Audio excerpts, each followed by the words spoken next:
പ്രത്യേക ദൈവനാമത്തിന് മഹത്വമുണ്ടായിരിക്കട്ടെ. ഒരു പ്രാവശ്യം കൂടി ദൈവത്തിൻ്റെ തിരുസന്നിധിയിൽ ഒന്നിച്ചു കൂടുവാൻ ദൈവം നമുക്ക് കൃപ നൽകിയിരിക്കുക.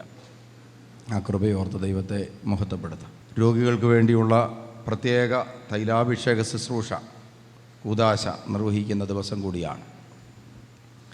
എപ്പോഴെല്ലാം തൈലാഭിഷേക ശുശ്രൂഷകൾ ഇവിടെ നടന്നിട്ടുണ്ടോ അപ്പോഴെല്ലാം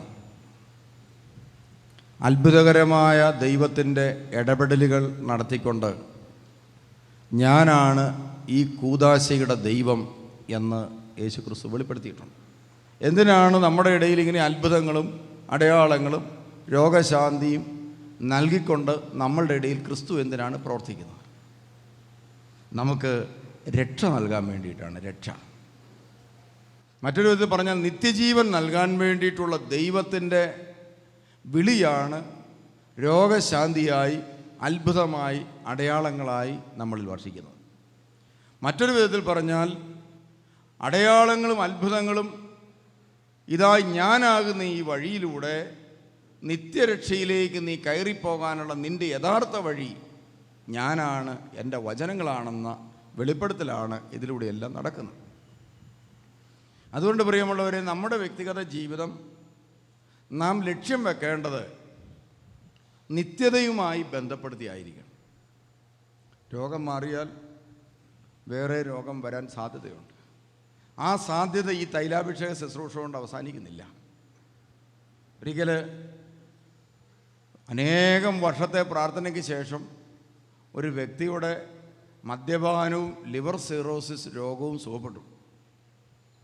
ആ രോഗത്തിൽ അദ്ദേഹം മരിക്കുമെന്ന് ഡോക്ടർമാർ 100% വിധി എഴുതി. വെന്റിലേറ്ററിൽ കിടന്ന രോഗിയാണ് അദ്ദേഹം. വെന്റിലേറ്ററിൽ നിന്ന് ഡോക്ടർമാരെയും കുടുംബത്തെയും ബന്ധുമിത്രാദികളെയും എല്ലാം അത്ഭുതപ്പെടുത്തിക്കൊണ്ട് രോഗക്കിടക്കയിൽ നിന്ന് അദ്ദേഹം പുറത്തു വന്നു. അതോടുകൂടി എല്ലാവരും സന്തോഷിച്ചു. അതിനുശേഷം അദ്ദേഹം ഇവിടെ ഒരു സാക്ഷ്യവും പറഞ്ഞു. ആ സാക്ഷ്യവും അനേകരെ അത്ഭുതപ്പെടുത്തി. എന്നു മാത്രമല്ല, ഈ സൗഖ്യത്തിന് ശേഷമാണ് അദ്ദേഹത്തിൻ്റെ വ്യക്തി ജീവിതം വളരെ വിശുദ്ധമായിരുന്നു. വളരെ പ്രാർത്ഥനയോടും വിശുദ്ധിയോടും കൂടി അദ്ദേഹം ജീവിച്ചു കുറേ നാൾ. 1 വർഷം മറ്റോ ജീവിച്ചെന്ന് എനിക്ക് തോന്നുന്നു. 1 വർഷം കഴിഞ്ഞപ്പോൾ ഒരു അറ്റാക്ക് വന്നു, ആൾ മരിച്ചുപോയി. അപ്പോൾ പ്രിയമുള്ളവരെ, ഒരു രോഗശാന്തി കിട്ടി. ആ രോഗം കൊണ്ട് അദ്ദേഹം മരിച്ചില്ല, അത് മരണകാരണമായിരുന്നു. ആ രോഗം അദ്ദേഹത്തെ ഒരു കുഴപ്പമുണ്ടായില്ല. 1 വർഷം കഴിഞ്ഞപ്പോൾ അറ്റാക്ക് വന്ന് മരിച്ചു. അതുകൊണ്ട് കർത്താവിന് ശക്തിയില്ലെന്ന് വല്ല അർത്ഥമുണ്ടോ? ഒരർത്ഥവുമില്ല. കർത്താവിൻ്റെ ലക്ഷ്യം എങ്ങനെയെങ്കിലും ഈ കൂടിൽ നിന്ന്, ഈ കൂടാരത്തിൽ നിന്ന് നമ്മളെ ഒന്ന് ഊരിയെടുത്ത് പിതാവിൻ്റെ സന്നിധിയിൽ നമ്മളെ എത്തിക്കണമെന്നുള്ളതാണ്. ആ രഹസ്യം ദൈവത്തിൻ്റെ ഹൃദയത്തിലുണ്ട്, യേശുവിൻ്റെ ഹൃദയത്തിലുണ്ട്. അതിനുവേണ്ടി നമ്മളെ ഒരുക്കിക്കൊണ്ടിരിക്കുകയാണ് ഇപ്പോൾ. ആ ഒരുക്കത്തിൻ്റെ ഭാഗമായിട്ടാണ് നമുക്ക് ഈ കഷ്ടപ്പാട്, പ്രയാസങ്ങൾ, രോഗങ്ങൾ, ദുരിതങ്ങളൊക്കെ ഉണ്ടായിക്കൊണ്ടിരിക്കും. എല്ലാം സുഖപ്പെടുത്തുന്നതിനാണ് ഞാനാണ് യഥാർത്ഥ വഴി എന്ന് ബോധ്യപ്പെടുത്താൻ വേണ്ടി. അതുകൊണ്ട് വ്യക്തിഗത ജീവിതത്തിൽ നമുക്കുണ്ടാകുന്ന ഈ കഷ്ടപ്പാടുകളും സഹനങ്ങളും എന്താണ്, എന്തുകൊണ്ടാണെന്ന് ചോദിക്കുന്ന 100,000 മനുഷ്യരെ നമുക്ക് കാണാനായിട്ട് സാധിക്കും. അപ്പം ലോകം മുഴുവനുള്ള മനുഷ്യർക്ക് വേണ്ടി ഇതാ ദൈവത്തിന് പറയാനുള്ള ഒരു കാര്യം, അവരുടെ ചോദ്യങ്ങൾക്ക് സുവിശേഷം വഴി ഉത്തരം കൊടുക്കുക എന്നുള്ളതാണ്. ഇന്നും ഒരു വ്യക്തി എന്നോട് വന്ന് ചോദിച്ചു, സത്യത്തിൽ എൻ്റെ ഈ പ്രശ്നത്തിന് കാരണം എൻ്റെ പാപങ്ങളാണ്. പല ജീവിതത്തിലെ പല ഭാരങ്ങളും ചുമക്കുന്ന പല വ്യക്തികളും ചോദിക്കുന്ന, ധ്യാനകേന്ദ്രത്തിലേക്ക് വരുമ്പോൾ അവർ ചോദിക്കുന്ന ഒരു ചോദ്യമാണ്, എൻ്റെ ഏത് പാപം കൊണ്ടാണ് എനിക്ക് ഈ പ്രശ്നം ഉണ്ടായത്? അതറിയാൻ വേണ്ടിയാണ് പലരും ധ്യാനകേന്ദ്രത്തിൽ വരുന്നത്. അങ്ങനെയാണെങ്കിൽ പിന്നെ ആ പാപം ഒഴിവാക്കുകയാണെങ്കിൽ ഈ പ്രശ്നം അങ്ങ് മാറുമല്ലോ. എന്തുകൊണ്ട് എനിക്കിങ്ങനെ സംഭവിക്കുന്നു? ആ ചോദ്യങ്ങൾക്ക് പലപ്പോഴും തിരുവചനങ്ങളിലൂടെ ലഭിക്കുന്ന ഉത്തരങ്ങൾ ചിലപ്പോൾ മനുഷ്യനെ ആശ്വസിപ്പിക്കും, ചിലപ്പോൾ മനുഷ്യനെ അസ്വസ്ഥനാക്കാനും. അതുകൊണ്ട് നമ്മളിന്ന് ചിന്തിക്കാൻ പോകുന്ന വിഷയം, എൻ്റെ ഈ ഭൗമിക ജീവിതത്തിലുള്ള ഈ ഭാരം എന്താണ്? ഈ പ്രയാസങ്ങൾ എന്ന് പറയുന്നത് എന്താണ്? ഇതെങ്ങനെ മാറും? ഇത് മാറുമോ? ഇതിനൊക്കെ വല്ല ഉത്തരവുണ്ടോ? നമ്മളിന്ന് ചിന്തിക്കാൻ പോവുകയാണ്. പ്രിയമുള്ളവരെ, നമ്മുടെ ജീവിതത്തിലെ ഈ നുകങ്ങൾ, ഈ കഷ്ടപ്പാടുകൾ എങ്ങനെയാണ് മാറുക? മത്തായി സുവിശേഷം 16-ാം അധ്യായത്തിൻ്റെ 24-ാമത്തെ വചനം രക്ഷയിലേക്കുള്ള ഒരു മനുഷ്യൻ്റെ വഴിയാത്രയിൽ അവൻ കൊടുക്കേണ്ട വിലയെക്കുറിച്ചാണ് പറയുന്നത്. രക്ഷയിലേക്കുള്ള വഴിയാത്രയിൽ, അഥവാ ഒരു ക്രിസ്തീയ ജീവിതത്തിൽ, ആ ജീവിതത്തിന് അവൻ മുടക്കേണ്ട മുതൽ മുടക്ക് എന്തെന്ന് സൂചിപ്പിക്കുകയാണ്. നമ്മൾ ഓരോരുത്തരും ജീവിക്കാൻ ശ്രമിക്കുമ്പോൾ പലപ്പോഴും നമ്മൾ ശ്രദ്ധിക്കുന്ന ഒരു കാര്യം, അധികം മുതൽ മുടക്കില്ലാത്ത എന്ത് ബിസിനസ്സാണ് തുടങ്ങാൻ പറ്റുക, അധികം മുതൽ മുടക്കില്ലാത്ത എന്ത് വിദ്യാഭ്യാസമാണ് ചെയ്യാൻ പറ്റുക, അധികം മുതൽ മുടക്കും ബുദ്ധിമുട്ടുമില്ലാത്ത ഏത് പ്രവൃത്തി ചെയ്താലാണ് എനിക്ക് നിലനിൽക്കാൻ പറ്റുക. ഇതാണ് മനുഷ്യൻ ഇന്ന് അന്വേഷിച്ചുകൊണ്ടിരിക്കുന്നത്. ഇതുപോലെ തന്നെ രക്ഷയുടെ കാര്യം, നിത്യരക്ഷയെക്കുറിച്ച് ചിന്തിക്കുമ്പോഴും, യേശുവിനെക്കുറിച്ച് ചിന്തിക്കുമ്പോഴും, ദൈവകൃപയെക്കുറിച്ച് ചിന്തിക്കുമ്പോഴും വലിയ മുതൽ മുടക്കില്ലാതെ ഇതെങ്ങനെ കിട്ടും? അതാണ് മനുഷ്യൻ ചിന്തിച്ചുകൊണ്ടിരിക്കുന്നത്. അതിനിപ്പോൾ അവർ കണ്ടെത്തിയിരിക്കുന്ന ഒരു സ്ഥലമാണ് ധ്യാനകേന്ദ്രങ്ങൾ. ഇതാ ധ്യാനകേന്ദ്രത്തിൽ ചെന്നപ്പോഴാണ് കേട്ടത്, 10 ലക്ഷം രൂപ കടമുണ്ടായിരുന്ന ഒരാൾ കൃത്യമായി യാമപ്രാർത്ഥനയെല്ലാം തുടങ്ങി. ഇതാ 10 ലക്ഷത്തിൻ്റെ കടം മാറി. യാമപ്രാർത്ഥനയില്ല, 10 ലക്ഷം രൂപ റെഡിയാവുമെങ്കിൽ പിന്നെ അതങ്ങ് ഇങ്ങനെ കുറുക്ക് വഴികൾ മനുഷ്യൻ തേടിക്കൊണ്ടിരിക്കുകയാണ്. കുറുക്ക് വഴികൾ. പ്രിയമുള്ളവരെ, ആ അനുഭവം ചിലപ്പം ആ വ്യക്തിയുടെ രക്ഷയുമായി ബന്ധപ്പെട്ട് കിടക്കുന്നതാണ്. ഇവിടെ പറയുന്ന അനുഭവങ്ങളൊക്കെ അങ്ങനെയാണ്. ഇവിടെ മാത്രമല്ല, ഏത് ധ്യാനകേന്ദ്രത്തിൽ പറയുന്ന ഓരോ അനുഭവങ്ങളും ആ വ്യക്തിയുടെ നിത്യരക്ഷയുമായി ബന്ധപ്പെട്ട് കിടക്കുന്നതാണ്. എന്നാൽ നമ്മളെ സംബന്ധിച്ചിടത്തോളം രക്ഷയും നിത്യതയുമൊക്കെ എങ്ങനെയാണ് നമ്മളിലേക്ക് കടന്നു വരുന്നത്? അതിന് 3 പ്രധാനപ്പെട്ട കാര്യങ്ങൾ കർത്താവ് നമ്മളോട് പറയുന്നുണ്ട്. 3 മുതൽ മുടക്ക് ആവശ്യമാണ്. 3 മുതൽ മുടക്ക്. അതിലൊന്നാമത്തേത് പറയുന്നതാണ് മത്തായി സുവിശേഷം 16:24. ആരെങ്കിലും ക്രിസ്ത്യാനിയാകാൻ ആഗ്രഹിക്കുന്നെങ്കിൽ, ആരെങ്കിലും എന്നെ അനുഗമിക്കാൻ ആഗ്രഹിക്കുന്നെങ്കിൽ 3 കാര്യങ്ങൾ അവൻ ചെയ്യണം. 3 കാര്യങ്ങൾ എന്തൊക്കെയാണ്? തന്നെ പരിത്യജിക്കുക, തൻ്റെ കുരിശ് എടുക്കുക, എന്നെ അനുഗമിക്കുക. എന്തൊക്കെയാണ് 3 കാര്യങ്ങൾ? തന്നെ പരിത്യജിക്കുക, തൻ്റെ കുരിശെടുക്കുക, എന്നെ അനുഗമിക്കുക. 3 കാര്യങ്ങൾ ചെയ്യണം. അപ്പോൾ നമ്മൾ ആദ്യമായിട്ട് ചിന്തിക്കാൻ പോകുന്നത് കുരിശിനെ കുറിച്ചാണ്. കുരിശ്. 3 കുരിശ് കാൽവറിയിൽ നമുക്ക് കാണാൻ സാധിക്കും. 3 കുരിശ്. അതിൽ പ്രിയമുള്ളവരെ, 2 കുരിശ് 2 കള്ളന്മാരുടെ കുരിശാണ്. 2 കള്ളന്മാർ. ഒരു കുരിശ് ഒരു നീതിമാൻ്റെ കുരിശാണ്. അങ്ങനത്തെ 3 കുരിശുണ്ട്. നമുക്കറിയാം, ഒരു കള്ളൻ്റെ തോളേൽ ഒരു കുരിശ് കയറിയത് എങ്ങനെയാണെന്ന് ചിന്തിച്ചു നോക്കിയാൽ നമുക്ക് മനസ്സിലാകാവുന്നേ ഉള്ളൂ. അവനൊരു കള്ളനായി തീർന്നത് എങ്ങനെയാണ്? ഒരുപക്ഷെ അവൻ്റെ അമ്മയുടെ ഉദരത്തിൽ അവൻ ഉരുവായ കാലത്ത് അപ്പനും അമ്മയ്ക്കും ഇച്ചിരി കള്ള സ്വഭാവം കാണും. അങ്ങനെ ഉണ്ടെങ്കിൽ പേടിക്കണ്ട. നമ്മുടെയൊക്കെ നാട്ടിൽ ഒരു മുദ്രാവാക്യമുണ്ട്, തലമുറ കൈമാറി കെടാതെ ഞങ്ങൾ സൂക്ഷിക്കും. അപ്പോൾ ഇത് ഒന്നും ചെയ്യാതെ തന്നെ സ്വാഭാവികമായി മാതാപിതാക്കന്മാരുടെ സ്വഭാവങ്ങൾ മക്കളിലേക്ക് പകർന്നിട്ടുണ്ടാകും. ജനിക്കാൻ ദൈവം അവകാശം നൽകിയ കുഞ്ഞിലേക്ക് പാപം കൈമാറിക്കൊടുക്കുക എന്ന് പറയുന്നത് ചില മാതാപിതാക്കന്മാരുടെ പ്രത്യേകത തന്നെയാണ്. അതുണ്ടാകാതിരിക്കാൻ വേണ്ടിയാണ് വിശുദ്ധമായ ഒരു ജീവിതം മാതാപിതാക്കന്മാരിൽ നിന്ന് പ്രതീക്ഷിക്കുന്നത്. അതുകൊണ്ടാണല്ലോ വിവാഹമെന്ന കൂദാശയ്ക്ക് ശേഷം മക്കൾക്ക് ജന്മം നൽകാവൂ എന്ന് പറയുന്നു. എന്ന് പറഞ്ഞതിൻ്റെ അർത്ഥം എന്താ? മക്കൾ എപ്പം വേണേലും ഉണ്ടാവും. പക്ഷേ വിവാഹമെന്ന കൂദാശയിലൂടെ വിശുദ്ധീകരിച്ച ഒരു പുരുഷനെയും ഒരു സ്ത്രീയെയും കുടുംബമായി ഒന്നിപ്പിച്ച് വിടുന്നത് അവർക്കുണ്ടാകുന്ന മക്കൾ വിശുദ്ധരായി തീരാൻ വേണ്ടിയിട്ടാണ്. ആ വിളിയോട്, വിവാഹമെന്ന വിളിയോട് ആ കുടുംബം വിശ്വസ്തമായിരുന്നെങ്കിൽ ഇന്ന് സഭയിൽ കിടന്ന് ഈ ചാടുന്ന പിള്ളേരെല്ലാം ആരായി തീർന്നേനെ? കുറിയാക്കോ സഹതായെ പോലെയുള്ള പിള്ളേരായി. അങ്ങനെയാണെങ്കിൽ ഞങ്ങൾ അച്ഛന്മാർക്കും മെത്രാച്ചന്മാർക്കും പോലും പണിയുണ്ടാകുകയില്ല. കാരണം എന്താണ്? കുറിയാക്കോ സഹത 3.5 വയസ്സിൽ പ്രിയമുള്ളവരെ 300 പേരെ മാമോദീസ മുക്കി മാനസാന്തരപ്പെടുത്തി ക്രിസ്ത്യാനിയാക്കി. അപ്പം നമ്മുടെ പിള്ളേരെല്ലാം കൂടെ മാനസാന്തരപ്പെടുത്തലും സുവിശേഷ പ്രസംഗവും തുടങ്ങിയിരുന്നെങ്കിൽ ഞാൻ ഈ കിടന്ന് ഈ പ്രായത്തിൽ കഷ്ടപ്പെടേണ്ട ഒരു കാര്യവുമില്ല.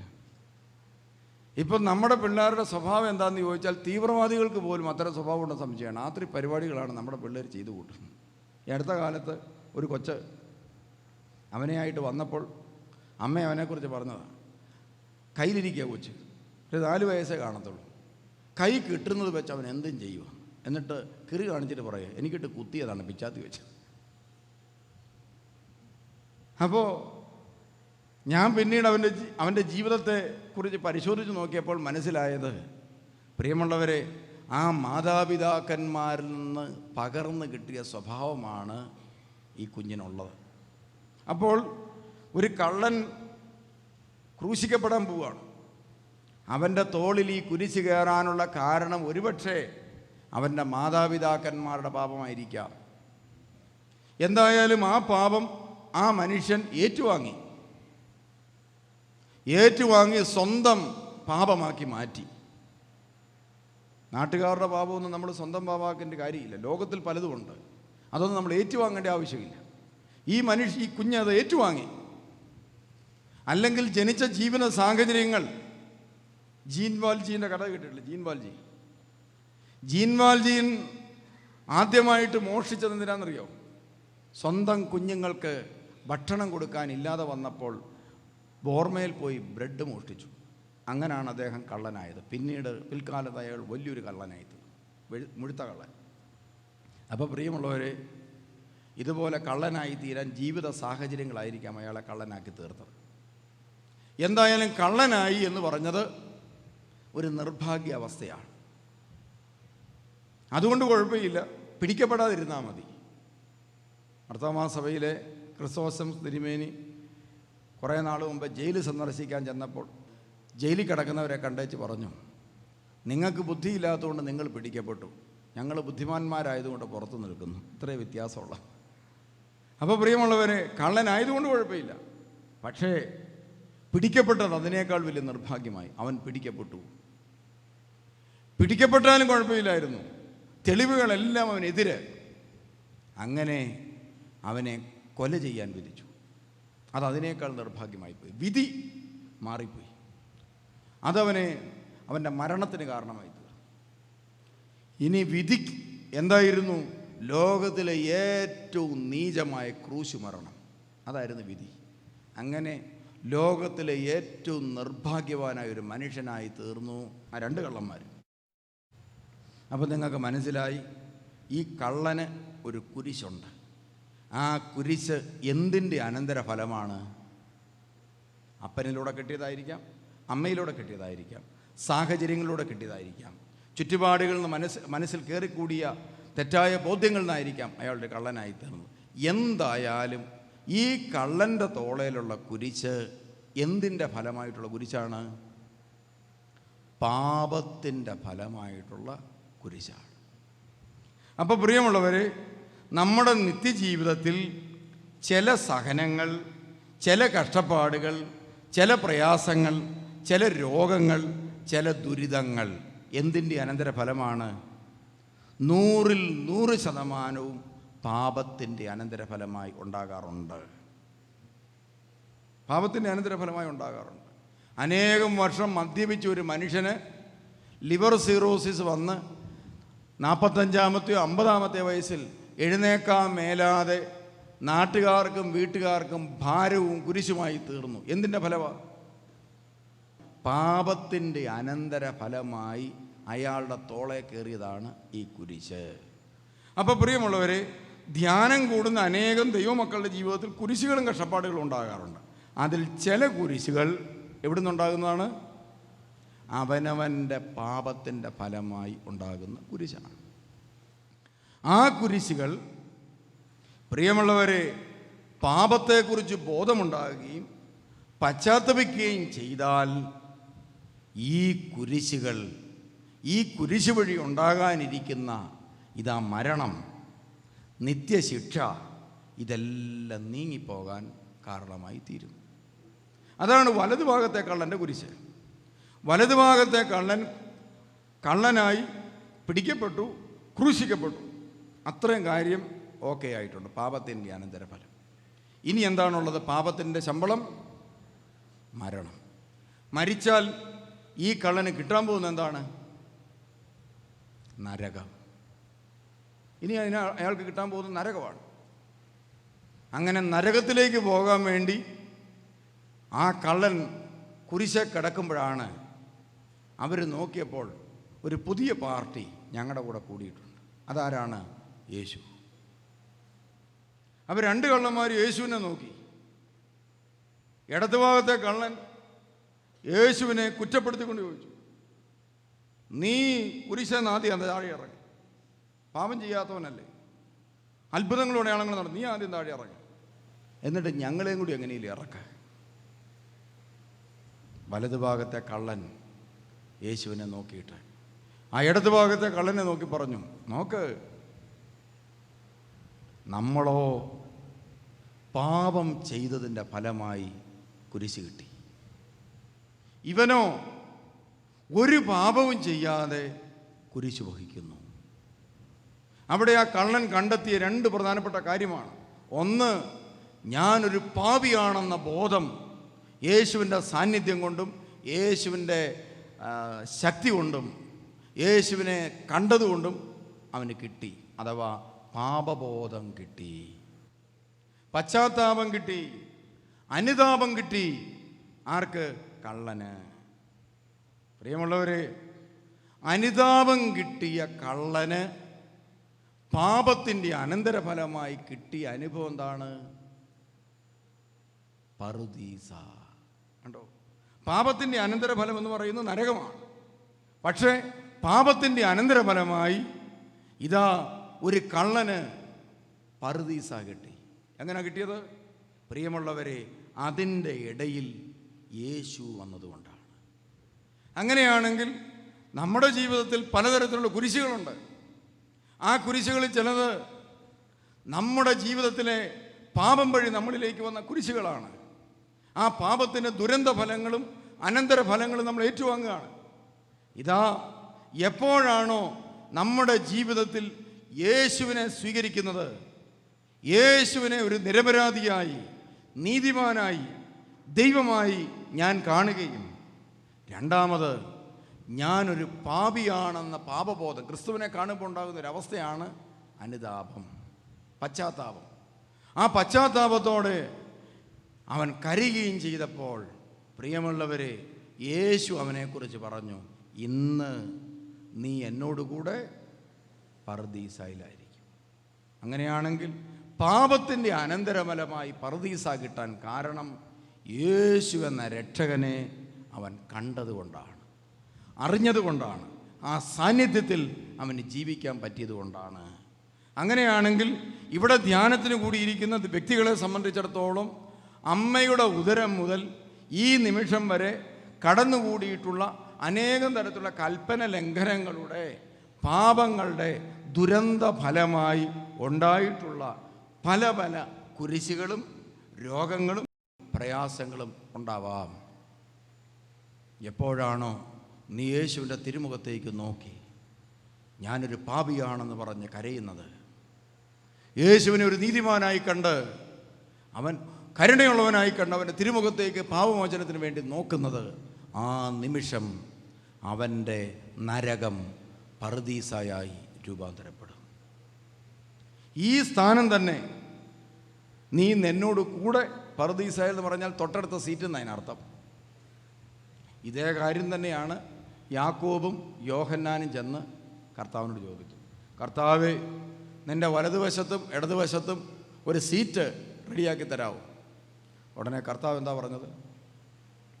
അതാർക്ക് വേണ്ടി പിതാവായ ദൈവം നിശ്ചയിച്ചിരിക്കുന്നു അവർക്കുള്ളതാണ്. അപ്പോൾ പ്രിയമുള്ളവർ, ദൈവത്തിൻ്റെ കൂടെയുള്ള സീറ്റ് ആർക്കുള്ളതാണ്, അതെങ്ങനെ സ്വന്തമാക്കാം എന്ന് ഇതാ കാൽവറി തെളിയിക്കുകയാണ്.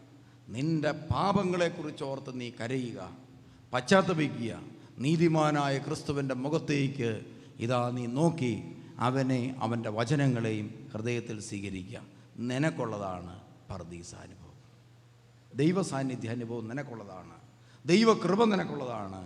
അപ്പോൾ പ്രിയമുള്ളവരെ, നമ്മുടെ വ്യക്തിഗത ജീവിതത്തിൽ ചില മാരക പാപങ്ങൾ സംഭവിച്ചിട്ടുണ്ടാകാം.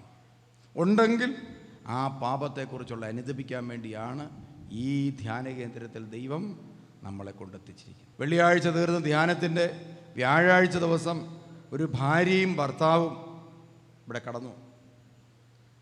അവർ പറഞ്ഞു, ഒരു 2 മാസം മുമ്പ് ഞങ്ങളിവിടെ ഒരാഴ്ച താമസിച്ചുള്ളൊരു ധ്യാനം കൂടാൻ വേണ്ടി വന്നു. അങ്ങനെ ധ്യാനം കൂടാൻ വേണ്ടി വന്ന് ധ്യാനം കൂടി തിരിച്ചു പോയി കഴിഞ്ഞ് ഞങ്ങൾ വീട്ടിൽ ചെന്നപ്പോൾ ചെയ്ത കാര്യം, ഞങ്ങൾക്ക് അനേകം പേരോട് വിദ്വേഷവും വെറുപ്പും ഉണ്ടായിരുന്നു. ഞങ്ങൾ എല്ലാവരോടും പോയി ക്ഷമിക്കുകയും ക്ഷമ ചോദിക്കുകയും ചെയ്തു. അങ്ങനെ ഞങ്ങളുടെ പാപങ്ങളെല്ലാം മോചിക്കപ്പെടാൻ വേണ്ടി എല്ലാവരോടും രമ്യതപ്പെട്ടു. പഴയകാല ബന്ധങ്ങളുടെ മേഖലകളെ ക്ലിയറാക്കി. അങ്ങനെ ക്ലിയറാക്കിയൊക്കെ ഇരിക്കുന്ന സമയത്താണ് ഇവിടുന്ന് ഓഫീസിൽ നിന്ന് ഒരെഴുത്ത് അവരുടെ വീട്ടിൽ ചെന്നു. അതെല്ലാവർക്കും ചെല്ലുന്ന എഴുത്താണ്. എല്ലാവരും ആ എഴുത്ത് 100-150 എഴുത്ത് ഇവിടുന്ന് പോകാറുണ്ട്. 250 പേരുണ്ട്, 250 പേർക്കും എഴുത്തെഴുതും. പക്ഷെ ഈ കുടുംബം ആ എഴുത്ത് സ്വീകരിച്ചത് വ്യത്യസ്തമായി. കാരണം എന്താണ്? എല്ലാവരും തൂത്തുട്ടിപ്പള്ളിയിൽ നിന്ന് അടുത്ത ധ്യാനത്തിന് വരാനുള്ള എഴുത്ത് വന്നിട്ടുണ്ടെന്ന് പറഞ്ഞു. ഇവരെന്താ സ്വീകരിച്ചെന്നറിയോ? അതിനകത്തൊരു കാര്യമാണ്, നിങ്ങൾക്ക് ഈ ധ്യാനത്തിലൂടെ ലഭിച്ച ദൈവാനുഗ്രഹത്തെ ഓർത്ത് ദൈവത്തെ സ്തുതിക്കുന്നു.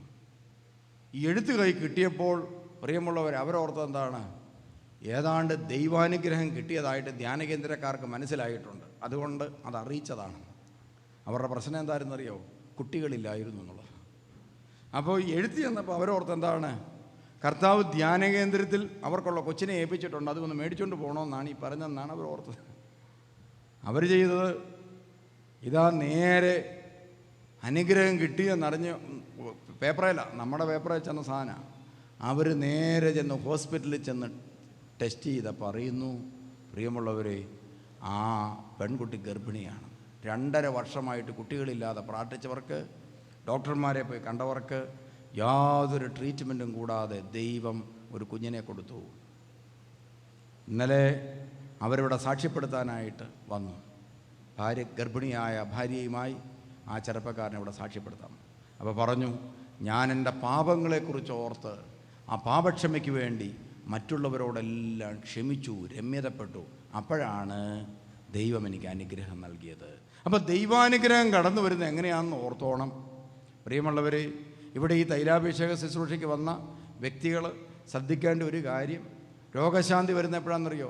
നിങ്ങൾ ഇതാ ചെറുപ്പകാലം മുതൽ നിങ്ങളെ വേദനിപ്പിച്ച, ദുഃഖിപ്പിച്ച ഒത്തിരി പേരോട് നിങ്ങളവരെ കൊന്നിട്ടുമില്ല, പീഡിപ്പിച്ചിട്ടുമില്ല, ഉപദ്രവിച്ചിട്ടുമില്ല.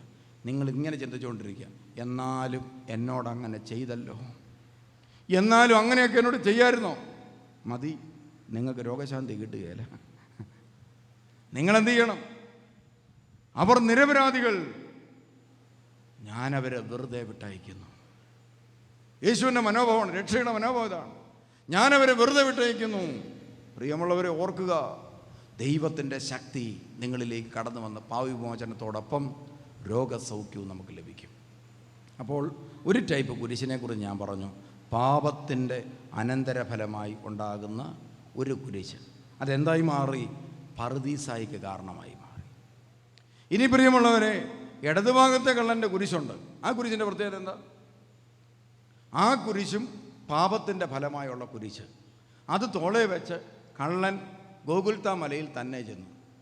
പ്രിയമുള്ളവർ, ഗോകുൽത്താ മലയിൽ നിന്നുകൊണ്ട് ഇതാ അവൻ യേശുവിനെ കണ്ടു. യേശുവിനെ കണ്ട ഉടനെ അവൻ്റെ ആ മനസ്സിലെ വിപരീത വികാരങ്ങൾ മുഴുവൻ അങ്ങോട്ട് ഇളകി. ഒത്തിരി പേരോട് അവന് വെറുപ്പുണ്ടായിരുന്നു. പീലാത്തോസ് തുടങ്ങി നൂറായിരക്കണക്കിനാണ് അവനെ കള്ളനായിട്ട് അവനെ പിടിച്ച ആളുകളോട്, ഒറ്റിക്കൊടുത്തവരോട്, അവനെ കോടതിയിൽ വിധിച്ചവരോട്, അങ്ങനെ വക്കീലിനോട്, അങ്ങനെ എല്ലാവരോടും ദേഷ്യമാണ്. ആ ദേഷ്യമുള്ള മനസ്സുമായിട്ട് അവൻ കാൽവറി കിടക്കുമ്പോഴാണ് ഇതാ നീതിമാനായ യേശുവിനെ കണ്ടത്. അതുകൊണ്ട് എന്ത് സംഭവിച്ചു? പ്രിയമുള്ളവരെ, യേശുവിൻ്റെ മുഖത്തേക്ക് നോക്കി അവൻ ഇതെല്ലാം വിളിച്ചു പറയാതെ, നീ ഞങ്ങളെ രക്ഷിക്കുക, എന്നിട്ട് നീയും രക്ഷപ്പെടും, ഞങ്ങളെ രക്ഷിക്കുക, നീയും രക്ഷപ്പെടും. പശ്ചാത്താപമില്ല, അനുതാപമില്ല, ക്രിസ്തുവിൻ്റെ നീതിയെ, നിഷ്കളങ്കതയെ, അവൻ്റെ ദൈവത്വത്തെ തിരിച്ചറിയാൻ കഴിയാത്ത മൂടപ്പെട്ട മനസ്സ്. ആ കള്ളൻ്റെ പാപം അവനെ എവിടെ കൊണ്ടെത്തിച്ചു? നരകത്തിൽ കൊണ്ടെത്തിച്ചു. അങ്ങനെയാണെങ്കിൽ പാപം ഒരുവനെ പറുദീസായിലും എത്തിക്കും, പാപം ഒരുവനെ നരകത്തിലും എത്തിക്കും. ഇതാ നിങ്ങളുടെ പാപം നിങ്ങളെ എവിടെ കൊണ്ടെത്തിക്കുന്നുവെന്ന് നിങ്ങൾ ചിന്തിക്കുക. പാപത്തിന് പോലും മനുഷ്യനെ പറുദീസായിൽ എത്തിക്കാനുള്ള കഴിവുണ്ട്. നിന്റെ പാപം നിന്നെ പറുദീസായിൽ കൊണ്ടെത്തിച്ചോ, അതോ നിന്നെ ഇപ്പോഴും നരകത്തിൻ്റെ കുരുക്കിലിട്ടുകൊണ്ട് നിന്നെ വേദനിപ്പിച്ചുകൊണ്ടിരിക്കുകയാണോ? നീ ചിന്തിക്കുക. അങ്ങനെയെങ്കിൽ ഇന്നിതാ യേശുവിൻ്റെ തിരുമുഖത്തേക്ക് നീ നോക്കുക, തുറിച്ചു നോക്കുക. ഇതാ യേശുവിനെ കാണുക നിരപരാധിയായി. അങ്ങനെ കണ്ടാൽ നിൻ്റെ പ്രശ്നങ്ങൾ ഇന്ന് അവസാനിക്കും. നീ പുതിയൊരു ലോകത്തിലേക്ക് വരും. സൗഖ്യത്തിൻ്റെ ലോകം, വിശുദ്ധിയുടെ ലോകം, രോഗസൗഖ്യത്തിൻ്റെ ഒരു ലോകം, വിമോചനത്തിൻ്റെ ഒരു ലോകം, സാക്ഷിത്വത്തിൻ്റെ ഒരു ലോകം. നമുക്കറിയാം, ഒരു രോഗിയായി തീരുമ്പോൾ അവർക്ക് ഭയങ്കര പ്രയാസമാണ്. ഒരു രോഗിയായി തീരുമ്പോൾ അവർക്ക് എന്ത് പ്രയാസമാണ്. എന്നാൽ പ്രിയമുള്ളവരെ, സൗഖ്യപ്പെട്ട് എഴുന്നേറ്റ് നിൽക്കുന്നത് എത്ര വലിയ അഭിമാനമാണ്. സഭയ്ക്കും അഭിമാനമാണ്, കൂദാശയ്ക്കും അഭിമാനമാണ്, പൗരോഹിത്യത്തിനും അഭിമാനമാണ്, ആ വ്യക്തിയുടെ വ്യക്തിജീവിതത്തിന് അഭിമാനമാണ് സൗഖ്യം പ്രാപിച്ച് ഉയർത്തെഴുന്നേൽക്കുന്നത്. അതുകൊണ്ട് ക്രിസ്തീയ ജീവിതത്തിൽ നമുക്ക് വേണ്ടത് ഉയർത്തെഴുന്നേൽപ്പാണ്, അഥവാ വിമോചനമാണ്, അത് രക്ഷയുടെ അനുഭവമാണ്. അതിനുവേണ്ടി നമ്മുടെ ജീവിതത്തെ നമ്മൾ എന്ത് ചെയ്യണം? ഇതാ അനുതാപത്തിൻ്റെ ആഴമായ അനുഭവങ്ങളിലൂടെ കൊണ്ടുപോകണം. അപ്പോൾ 2 ടൈപ്പ് കുരിശ് നിങ്ങൾക്ക് മനസ്സിലായി. 1 നരകത്തിൽ കൊണ്ടെത്തിക്കുന്ന കുരിശ്, 2 സ്വർഗത്തിൽ കൊണ്ടെത്തിക്കുന്ന കുരിശ്. രണ്ടും എന്തിൻ്റെ ഫലമാണ്? പാപത്തിൻ്റെ ഫലമായി ഉണ്ടാകുന്നതാണ്. അത്തരം കുരിശുകളും ചുമന്നുകൊണ്ട് ധ്യാന കേന്ദ്രങ്ങളിലേക്ക് വരുന്ന മനുഷ്യർക്ക് ധ്യാനം കൂടിക്കഴിയുമ്പോൾ ധ്യാനത്തോട് സഹകരിച്ചിട്ടുണ്ടെങ്കിൽ പാപത്തിൻ്റെ ദുരന്ത ഫലങ്ങൾ വിട്ടുമാറി സൗഖ്യം ലഭിക്കാറുണ്ട്. അങ്ങനെയാണ് ധ്യാനകേന്ദ്രങ്ങളിൽ ഇതാ തുടർച്ചയായി നടക്കുന്ന രോഗസൗഖ്യങ്ങളും വിമോചനങ്ങളും അത്ഭുതങ്ങളും ജോലി കിട്ടുന്നതും മക്കളെ കിട്ടുന്നതും തുടങ്ങിയുള്ള പല അനുഭവങ്ങളും ഇത്തരം പാപവിമോചനത്തിൻ്റെ ഫലമായി ലഭിക്കുന്നതാണ് കൂടുതലും. അതുകൊണ്ടാണ് കുമ്പസാരിച്ച ശേഷം അച്ഛൻ തലയെ കൈവച്ചു, എനിക്കൊരു വെളിച്ചം പോലെ തോന്നി, അപ്പോഴേ ദൈവം അനുഗ്രഹിച്ചു. തൈലാഭിഷേക ശുശ്രൂഷ സമയത്ത് അച്ഛൻ തലയെ തൊട്ടച്ച് പോയപ്പോൾ തന്നെ ദേഹത്തെ ഏതാണ്ട് പോലെ തോന്നിയായിരുന്നു. സംഗതി റെഡിയായി. കണ്ടോ, സൗഖ്യം അവരുടെ മേൽ ഇറങ്ങി. കഴിഞ്ഞ തൈലാഭിഷേക ശുശ്രൂഷയ്ക്ക് ഞാനിങ്ങനെ പ്രാർത്ഥിച്ച് കടന്നു പോയപ്പോൾ ഒരു വ്യക്തിയെ കൈവച്ച് പ്രാർത്ഥിച്ചപ്പോഴേ ഞാൻ ചോദിച്ചു, എന്നെ അസുഖം എന്നപ്പോൾ നടുവേന. ഞാൻ പറഞ്ഞു, സാക്ഷ്യം പറയണം കേട്ടോ എന്ന് പറഞ്ഞാൽ അതിൻ്റെ അർത്ഥം എനിക്ക് മനസ്സിലായി, ആ ആളുടെ രോഗം മാറി. ആ ആളാണ് ഇന്ന് കേക്ക് കൊടുക്കുന്നത്. പ്രിയമുള്ളവർ, അപ്പോൾ പാപവിമോചനം നടക്കുന്ന എന്ന് പറയുന്നത് നമുക്ക് അനുഭവവേദ്യമായൊരു കാര്യമാണ്. കണ്ടു നിൽക്കുന്നവർക്കും അതുപോലെ സ്വീകരിക്കുന്നവർക്കും അനുഭവവേദ്യമാണ്. അതിന് ദൈവം നമ്മളെ ഒരുക്കുന്നുണ്ട്. ഇനി അടുത്ത ഒരു 3ാമത്തെ കുരിശുണ്ട്. ആ കുരിശ് ആരുടെ കുരിശാ? അതും ഗോകുൽത്തായിലെ കുരിശാണ്. ആ ഗോകുൽത്തായിലേക്കാണ് ഇന്ന് നമ്മളെല്ലാവരും നോക്കുന്നത്. നമ്മളിന്ന് ലോകം മുഴുവൻ വിളിക്കുന്നത് എന്താണ്? യേശുവേ എന്നാണ് വിളിക്കുന്നത്. എന്നാൽ ഇന്ന് പ്രിയമുള്ളവരെ, നമ്മളാരെങ്കിലും കള്ളാന്ന് വിളിക്കാറുണ്ടോ? വിളിക്കാറുണ്ടോ ആരെങ്കിലും? 2000 വർഷം മുമ്പ് പ്രിയമുള്ളവരെ, ആ മലയിൽ യേശു മാത്രമൊന്നും ആയിരിക്കില്ല ക്രൂശിക്കപ്പെട്ടത്. ഇഷ്ടം പോലെ ആൾ ക്രൂശിക്കപ്പെട്ടിട്ടുണ്ട്.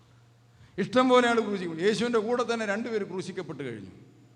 അവരെ ആരെയും വിളിച്ച് നമ്മളാരും പ്രാർത്ഥിക്കാറില്ല. പക്ഷേ യേശുവിനെ വിളിച്ച് പ്രാർത്ഥിക്കാറുണ്ട്.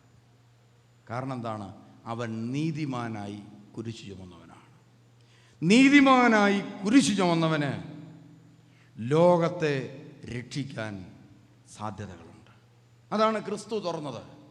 ക്രിസ്തു ലോകത്തിൻ്റെ മുമ്പിൽ കൊടുത്തത് നീതിമാനായി നിന്നുകൊണ്ട് പാപം ചെയ്യാതെ തോളിൽ വരുന്ന കുരിശുകൾ മറ്റനേകം പേരുടെ അനുഗ്രഹത്തിനും രക്ഷയ്ക്കും കാരണമാകാം. അങ്ങനെ ഒരു കുരിശിനെയാണ് യേശു ക്രിസ്തു വെളിപ്പെടുത്തിയത്. അതുകൊണ്ട് പ്രിയമുള്ളവരെ, നമുക്ക് നമ്മുടെ വ്യക്തിഗത ജീവിതത്തിലേക്കൊന്ന് നോക്കാം. യേശുവിൻ്റെ കുരിശ് എങ്ങനെയാണ് ഇരിക്കുന്നത്? നമുക്കറിയാം, യേശുവിൻ്റെ കുരിശ് തുടങ്ങിയത് എവിടെയാണ്? വളരെ മനസ്സമാധാനത്തോടും സന്തോഷത്തോടും കൂടെ വലിയ പാപങ്ങളൊന്നുമില്ലാതെ വളരെ മര്യാദയ്ക്ക് ജീവിച്ചിരുന്ന ഒരു പെങ്കൊച്ച്, വളരെ സ്വസ്ഥതയും സമാധാനം. നാട്ടുകാർക്കാണെങ്കിൽ നല്ല അവർ പറയും, മേരി വളരെ നല്ല പെണ്ണാണ്. അങ്ങനെ ഇരിക്കുമ്പോഴാണ് ഇതാ മാലാഖ അവിടെ വന്ന് മേരിയെ കാണാൻ വന്നത്. മാലാഖ സ്വർഗത്തിൽ നിന്ന് വന്ന് അന്ന് തുടങ്ങി മേരിയുടെ പ്രശ്നങ്ങൾ. മാലാഖ വന്ന് മേരിയോട് പറഞ്ഞു, മറിയമേ, നീ ഭയപ്പെടേണ്ട, ദൈവസന്നിധിയിൽ നീ കൃപ കണ്ടെത്തിയിരിക്കുന്നു. അന്ന് തുടങ്ങി പ്രശ്നം. അതുകൊണ്ട് ഒരു കുരിശ് നമ്മുടെ തോളയിൽ വരാൻ പോകുന്ന ഏത് ടൈപ്പാണെന്നറിയോ?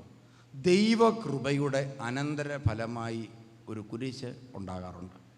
ദൈവകൃപയുടെ അനന്തരഫലമായി. മാതാവ് പറഞ്ഞു, ഇതാ ദാസി, നിൻ്റെ ഇഷ്ടം പോലെ ഇതിൽ നടക്കട്ടെ. ഇതാ ദാസി, നിൻ്റെ ഇഷ്ടം പോലെ നടക്കട്ടെ.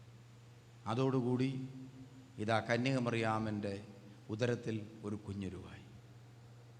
യൗസേ പിതാവിന് ടെൻഷനായി. ഇതൊരു പ്രശ്നമാണല്ലോ. യൗസേ പിതാവ് ഓർത്തു, എൻ്റെ കൂട്ടത്തിൽ താമസിക്കുമ്പോൾ, നീതിമാനാണ് യൗസേ പിതാവ്, അതുകൊണ്ട് യൗസേ പിതാവ് ഓർത്തു, എൻ്റെ കൂട്ടത്തിൽ താമസിച്ചിട്ട് ഈ പെണ്ണ് ഇതാ അവിഹിത എൻ്റെ കയ്യിൽ നിന്ന് വന്ന അബദ്ധമല്ലിത്. ഇത് 2-3 ദിവസത്തിനുള്ളിൽ നാട്ടുകാർ ചോദിക്കാൻ തുടങ്ങും. ചോദിക്കുമ്പോൾ ഞാൻ ഉള്ള കാര്യം പറയാതെ നിവൃത്തിയില്ല. കാരണം ഞാൻ നീതിമാനാണ്, ദൈവത്തെ ഭയപ്പെടുന്നതാണ്. അതുകൊണ്ട് ഉള്ള കാര്യം ഉള്ള പോലെ പറയണം. അതുകൊണ്ട് യൗസേ പിതാവിന് മനസ്സിലായി, 2-3 ദിവസത്തിനുള്ളിൽ സംഗതി നാട്ടുകാർ വിവരം അറിയും. വിവരം അറിഞ്ഞു കഴിയുമ്പോൾ യൗസേ പിതാവ് കഴിയൊഴിയുന്നതോടുകൂടി നാട്ടുകാർ കന്യകമറിയാമിനെ കയ്യെ പിടിച്ച് വലിച്ചുകൊണ്ട് പോയി തെരുവിലിട്ട് കല്ലെറിഞ്ഞു കൊല്ലും. അത് കണ്ടു നിൽക്കാൻ ആ മനസ്സിന് താങ്ങാൻ പറ്റാത്തതുകൊണ്ട് എന്തു ചെയ്തു? പ്രിയമുള്ളവരെ, യൗസേ പിതാവ് രാത്രി ഇറങ്ങി സ്ഥലം വിടാൻ തീരുമാനിച്ചു. അങ്ങനെ സ്ഥലം വിട്ടാനുള്ള ഒരു പ്രത്യേകത എന്താണെന്ന് ചോദിച്ചാൽ, കന്യകമറിയാമിൻ്റെ തോളേന്ന് ആ കുരിശ് ആരുടെ തോളെ വരും? യൗസേ പിതാവിൻ്റെ തോളെ വരും. കാരണം എന്താ? നാട്ടുകാരെല്ലാം പറയും, അവൻ പണിയൊപ്പിച്ച് വെച്ച് സ്ഥലം വിട്ടു. യൗസേപ്പ് പ്രായമായാലും അവൻ ഇങ്ങനത്തെ പണി കാണിക്കാവൂ? അങ്ങനെ ജീവിതകാലം മുഴുവൻ ആളുകൾ യൗസേ പിതാവിനെ ചീത്ത പറഞ്ഞുകൊണ്ടിരിക്കും.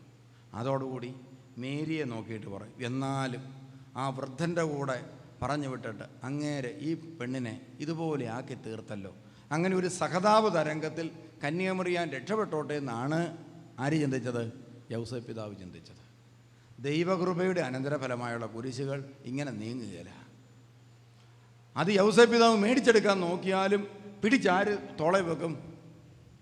അത് ദൈവകൃപയുള്ളവൻ്റെ തോളെ തന്നെ തിരിച്ചു വെക്കും. അതുകൊണ്ട് കൃപ നിറഞ്ഞവളുടെ തോളയിൽ ആ കുരിശ് തിരിച്ചു വെച്ചിട്ട് യൗസേ പിതാവിനോട് പറഞ്ഞു, നീ, മാലാഖ തന്നെ പറഞ്ഞു, നീ ശാന്തമായിരുന്നാൽ മതി. നീ എന്ത് ചെയ്താൽ മതി? മറിയാമിനെ കൂട്ടിക്കൊള്ളുക. അവൾക്ക് ഈ പ്രശ്നങ്ങളെല്ലാം വരുന്നത് ദൈവകൃപ കൊണ്ടാണ്. ഇത് തിരിച്ചറിഞ്ഞാൽ മതി. അങ്ങനെ പ്രിയമുള്ളവരെ, അവളുടെ തോളിൽ ആ കുരിശ് അവിടെ അങ്ങിരുന്നു. കാലം കുറെ പിന്നിട്ട് കഴിഞ്ഞപ്പോൾ കന്യാമറിയാമിൻ്റെ ദൈവകൃപയുടെ അനന്തരഫലമായി യേശു പുറത്തു വന്നു. യേശു പുറത്തു വന്നതോടുകൂടി പ്രിയമുള്ളവരെ, ഇതാ കന്യാമറിയാമും യേശുവും കൂടി ആ കുരിശ് ചുമക്കാൻ തുടങ്ങി. കുറേ നാൾ കഴിഞ്ഞപ്പോൾ എന്ത് സംഭവിച്ചു? 30 വയസ്സ് വരെ അവൻ വളരെ പ്രയാസപ്പെട്ട് ജീവിച്ചു. ഈജിപ്തിലേക്കുള്ള അവൻ്റെ യാത്ര, നമ്മളൊന്നാലും ഈജിപ്തിലേക്കുള്ള അവൻ്റെ യാത്ര. ആ കൊച്ചിനെ എടുത്തുകൊണ്ട് അമ്മ എന്ത് കഷ്ടപ്പെട്ടാണ് പോയത്? ഹെരോദാവ് തെറ്റിദ്ധരിച്ച അവസ്ഥ. അതുകൊണ്ട് യേശുവിനെ കൊല്ലാനൊരുങ്ങുന്നു. അവൻ്റെ ജീവിതത്തിലേക്ക് കുരിശ് രൂപപ്പെടുകയാണ്. അപ്പോൾ ഈ ഹെരോദാവിൻ്റെ തെറ്റിദ്ധാരണ യേശുവിൻ്റെ ഒരു കുരിശായി മാറി. കുറേ കാലം കഴിഞ്ഞപ്പോൾ സംഭവിച്ചതെന്നാ പ്രിയമുള്ളവർ, 30-ാമത്തെ വയസ്സിൽ പരസ്യ ശുശ്രൂഷയ്ക്ക് ഇറങ്ങി. പരസ്യ ശുശ്രൂഷ ആരംഭിച്ചു കഴിഞ്ഞപ്പോൾ പ്രിയമുള്ളവർ, യേശു പള്ളിയിൽ പോയതാണ്. പള്ളിയിൽ ചെന്ന് നോക്കുമ്പോൾ ഇതാ മേശ നിരത്തിയിട്ടിരിക്കുന്നു. യേശു ചോദിച്ചു, തന്നെ ഈ മേശ വിട്ടിട്ടിരിക്കുന്നത് ബലിക്കാണോ? അന്നേരം പറഞ്ഞു, അല്ല, പ്രാവിനെ കച്ചവടമാണ്. യേശു ഒന്ന് നോക്കി, ഇതെന്നാ പരിപാടി? നാണയമാറ്റോ? യേശു ക്രിസ്തു ദേവാലയത്തിലേക്ക് നോക്കി, പിതാവിനെയൊക്കെ നോക്കി. അപ്പോൾ പിതാവ് വളരെ വിഷമിച്ച് പറഞ്ഞു, ഞാൻ എന്നാ ചെയ്യാൻ? ഇതെൻ്റെ ആലയമാണ്, ഞാൻ പറഞ്ഞ പോലെ തന്നെ ഉണ്ടാക്കി ജെറുസലേം ദേവാലയമാണ്. പക്ഷേ ഇപ്പം ആരുടെ കയ്യിലാണ്? കള്ളന്മാരുടെ കയ്യിൽ. പ്രിയമുള്ളവർ, ദേവാലയങ്ങളൊക്കെ ദൈവത്തിൻ്റെയാണ്. യേശു ക്രിസ്തുവിൻ്റെ രോഷം വർദ്ധിച്ചു, അധാർമിക രോഷം. അവനെന്ത് ചെയ്തു? പ്രിയമുള്ളവരെ, ആ മേശക്കിട്ട് ഒറ്റ ചവിട്ട് വെച്ച് കൊടുത്തു. മേശ മറിഞ്ഞ് താഴെ. നാണയമാറ്റക്കാരെ ചാട്ടവാരത്തിൽ പറഞ്ഞു, ദേവാലയം വിട്ട് ഇറങ്ങിപ്പോണം. അതോടുകൂടി നാണയമാറ്റ പ്രാവിൻ്റെ കൂടൊക്കെ എടുത്ത് നിലത്തിടിച്ചു. പ്രാവെല്ലാം പറന്നുപോയി. അങ്ങനെ പള്ളിക്കകത്ത് മുഴുവൻ കോലാഹലം. നിങ്ങളൊന്ന് ആലോചിച്ച് നോക്കി. എന്നെ ഇപ്പോൾ മണർകാട്ട് പള്ളിയിലേക്ക് അല്ലെങ്കിൽ കോതമംഗലം പള്ളിയിലേക്ക് ഒരു പെരുന്നാളിന് വിളിക്കുക. ഞാൻ നേരെ ചെല്ലുമ്പോൾ ചിന്തിക്കടക്കാരൻ ഇതാ ഫ്രണ്ടിൽ ബലൂണുമായിട്ട് നിൽക്കുക. കാറിൽ നിന്ന് ഇറങ്ങുന്ന ഉടനെ ആ ചിന്തിക്കടക്കാരൻ്റെ കടക്കിട്ട് ഞാനൊരു ചവിട്ട് വെച്ച് കൊടുത്താൽ എന്തായിരിക്കും സ്ഥിതി? എന്തായിരിക്കും സ്ഥിതി? പ്രിയമുള്ളവർ, അന്നേരം നിങ്ങൾ പറയും, ഇയാൾക്ക് ഇതിൻ്റെ വല്ല ആവശ്യമുണ്ടോ? കുർബാനയിലേക്ക് പോയാൽ പോരെ? ഇത് തന്നെയാണ് കർത്താവിനെക്കുറിച്ചും. അപ്പോൾ പ്രിയമുള്ളവർ, ആരോഗ്യത്തിന് നല്ലത് എന്താണ്? മിണ്ടാതിരുന്നേക്കുക. പക്ഷേ ദൈവകൃപയുള്ളവന് അത് സാധിച്ചില്ല. പിതാവിൻ്റെ ശക്തി ലഭിച്ചവനത് സാധിച്ചില്ല. അതുകൊണ്ടെന്ത് ചെയ്തു? അവൻ തിന്മയ്ക്കെതിരായി ചില സത്യങ്ങൾ വിളിച്ചു പറഞ്ഞു. തിന്മയ്ക്കെതിരായി അവനെന്ത് ചെയ്തു? കയ്യിൽ ചാട്ടവാറേന്തി. അപ്പോൾ പ്രിയമുള്ളവർ, ഇതാ ഒരു സമൂഹം അവനെതിരായി. ദേവാലയത്തിൽ ചെന്ന് കഴിഞ്ഞപ്പോൾ അവൻ ജനങ്ങളെ പഠിപ്പിക്കുന്നത് കേട്ടു. ദേവാലയത്തിൽ വെച്ച് സാബത്തിൽ പോലും അവൻ രോഗികളെ സുഖപ്പെടുത്തി. അത് കണ്ട് ആളുകൾ പറഞ്ഞു, ഞായറാഴ്ച ദിവസം മാത്രമേ, അല്ലേ വെള്ളിയാഴ്ച ദിവസം മാത്രമേ, അല്ലെ ശനിയാഴ്ച ദിവസം മാത്രമേ, ശനിയാഴ്ചയാണെന്ന് സാബത്ത്, ശനിയാഴ്ച ദിവസം മാത്രമേ രോഗികളെ സുഖപ്പെടുത്താൻ കണ്ടുള്ളൂ. ഇവന് ബാക്കി 5-6 ദിവസം കിടപ്പുണ്ട്. അന്ന് രോഗശാന്തി നടത്താൻ മേലെ. തൈലാഭിഷേക ശുശ്രൂഷ നടത്തുമ്പോഴും ആളുകൾ പറയും, ഇത് തട്ടിപ്പോകുമെന്ന് ഉറപ്പാകുമ്പോഴത്തേനും പോയി ചെയ്താൽ പോരെ, അത് അച്ഛൻ ചെയ്തു കൊടുക്കില്ലേ പള്ളിയിൽ. അതിന് ഇതുങ്ങളെയെല്ലാം വിളിച്ചു കൂട്ടിയിട്ട് വിട്ടിരുത്തി ഈ പരിപാടി വല്ല കാര്യമുള്ള കാര്യമാണ് എന്ന് പറഞ്ഞ പോലെയാണ് അന്നത്തെ കാലത്ത്. ആളുകളെല്ലാം യേശുവിനെതിരായി തിരിഞ്ഞ് സാബത്ത് ലംഘിക്കുന്നു. കുറേ പേരവനെതിരായി. അതുപോലെ തന്നെ പ്രിയമുള്ളവരെ, സമൂഹത്തിലെ തിന്മയ്ക്കെതിരായി അവൻ ശബ്ദിക്കാൻ തുടങ്ങിയപ്പോൾ, സത്യം വിളിച്ചു പറഞ്ഞപ്പോൾ, ധാർമ്മിക നീതിക്കനുസരിച്ചായി ജീവിക്കാൻ തുടങ്ങിയപ്പോൾ, അതോടൊപ്പം പിതാവായ ദൈവത്തിൻ്റെ ഇഷ്ടത്തിന് മാത്രം അവൻ കീഴടങ്ങിയപ്പോൾ, സമൂഹത്തിലെ ദുരാചാരങ്ങളെയും അന്ധവിശ്വാസങ്ങളെയും എതിർത്തപ്പോൾ, സമൂഹത്തിൽ നിന്ന് പുറന്തള്ളപ്പെട്ടവനെ ചേർത്ത് പിടിച്ചപ്പോൾ, സമൂഹത്തിൽ ഇതാ തിന്മ പ്രവർത്തിച്ച് വലിയവനായിരുന്നവനെ താഴെ ഇറക്കിയപ്പോൾ, അവനെതിരായി ഇതാ പാപം ചുറ്റും കൂടി. മനുഷ്യൻ്റെ അഹങ്കാരം, സ്വാർത്ഥതകൾ, അതുപോലെ അവരുടെ ഹൃദയത്തിലെ വെറുപ്പ്, വിദ്വേഷം, വൈരാഗ്യം, അധാർമികത, അനീതി എല്ലാം കൂടി അങ്ങോട്ട് ചേർന്ന് ഒന്നിച്ചു. പലയിടത്ത് കിടക്കുന്ന പാപം. ഒരുത്തൻ അഹങ്കാരമായിരിക്കും, മറ്റവന് സ്വാർത്ഥത, മറ്റവൻ കള്ളൻ, മറ്റവൻ ചതിയൻ, വ്യഭിചാരി, എല്ലാവരും കൂടെ ഒന്നിച്ചു. പിശാചുക്കളെല്ലാം കൂടെ ഒന്നിച്ചേച്ച് അവരൊന്നിച്ചാലോചന നടത്തി, നമുക്കിവനെ തട്ടണം. അപ്പോൾ യേശുവിൻ്റെ തോളെ കയറിയ കുരിശ് എന്തിൻ്റെ ഫലമായിട്ടുണ്ടായ കുരിശ? പാപത്തിൻ്റെ ഫലമായിട്ടുണ്ടായ കുരിശ്. ആരുടെ പാപം? നാട്ടുകാരൻ്റെ പാപം, ചുറ്റുപാടുകളുടെ പാപം. അപ്പോൾ കുരിശ് എവിടെയെങ്കിലും രൂപപ്പെട്ടാൽ അതിൻ്റെ പിന്നിൽ പാപത്തിൽ നിന്നുള്ള വിമോചനത്തിനുള്ള ദൈവത്തിൻ്റെ ഒരു പ്രവൃത്തിയും കൂടെ കാണും. പാപം കാണും, പക്ഷേ ആ കുരിശിലൂടെ രക്ഷ അനുഭവിക്കാനുള്ള ദൈവത്തിൻ്റെ ഒരു സാന്നിധ്യം ഇവിടെ ഉറപ്പായിട്ടുണ്ടാകും. എന്തായാലും ക്രിസ്തുവിൻ്റെ തോളിൽ ഒരു കുരിശ് കയറി. ഇനി ആ കുരിശ് രൂപപ്പെട്ടു വന്നപ്പോൾ അതവൻ്റെ തോളയിലേക്ക് പിടിച്ചെടുത്ത് വെച്ചു കൊടുത്ത ഒരു സാഹചര്യം ഉണ്ടായിരുന്നു. അതെന്തായിരുന്നു? കൂടെ നിന്നിരുന്ന ഈ അപ്പോസ്തോലനിൽ ഒരാൾ നല്ല മനുഷ്യനായിരുന്നു. അതാരായിരുന്നു? യൂദാസ്. യൂദാസിനെ സംബന്ധിച്ചിടത്തോളം വളരെ നല്ലൊരു വ്യക്തിത്വത്തിൻ്റെ ഉടമയാണ്. ഒന്നാമത് പൈസ എണ്ണാൻ അറിയാം, അത്യാവശ്യം അക്കൗണ്ട് കൈകാര്യം ചെയ്യാനായിട്ടുള്ള കഴിവുണ്ട്, അത്യാവശ്യം വിവരമുള്ളൊരു മനുഷ്യൻ. പൈസ എന്നുള്ള കാര്യത്തെക്കുറിച്ചല്ലാതെ വേറൊരു കാര്യത്തെക്കുറിച്ചും പുള്ളി അധികം സംസാരിക്കാറില്ല. സാമ്പത്തിക മേഖലയിൽ കേന്ദ്രീകൃതമായാണ് പുള്ളിയുടെ പണസഞ്ചി അയാളുടെ കയ്യിലായി. എന്താ സംഭവിച്ചത്?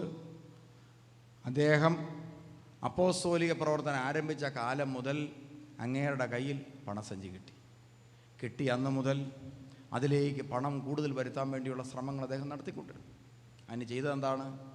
പ്രിയമുള്ളവർ, ഇതാ വല്ലവരും രോഗശാന്തിക്കോ ഒക്കെ വന്നു കഴിയുമ്പോൾ എന്നാ വേണ്ടിയത്? നടുവേദന, ഒരു 10 വെള്ളിക്കാശും കിടക്കുക.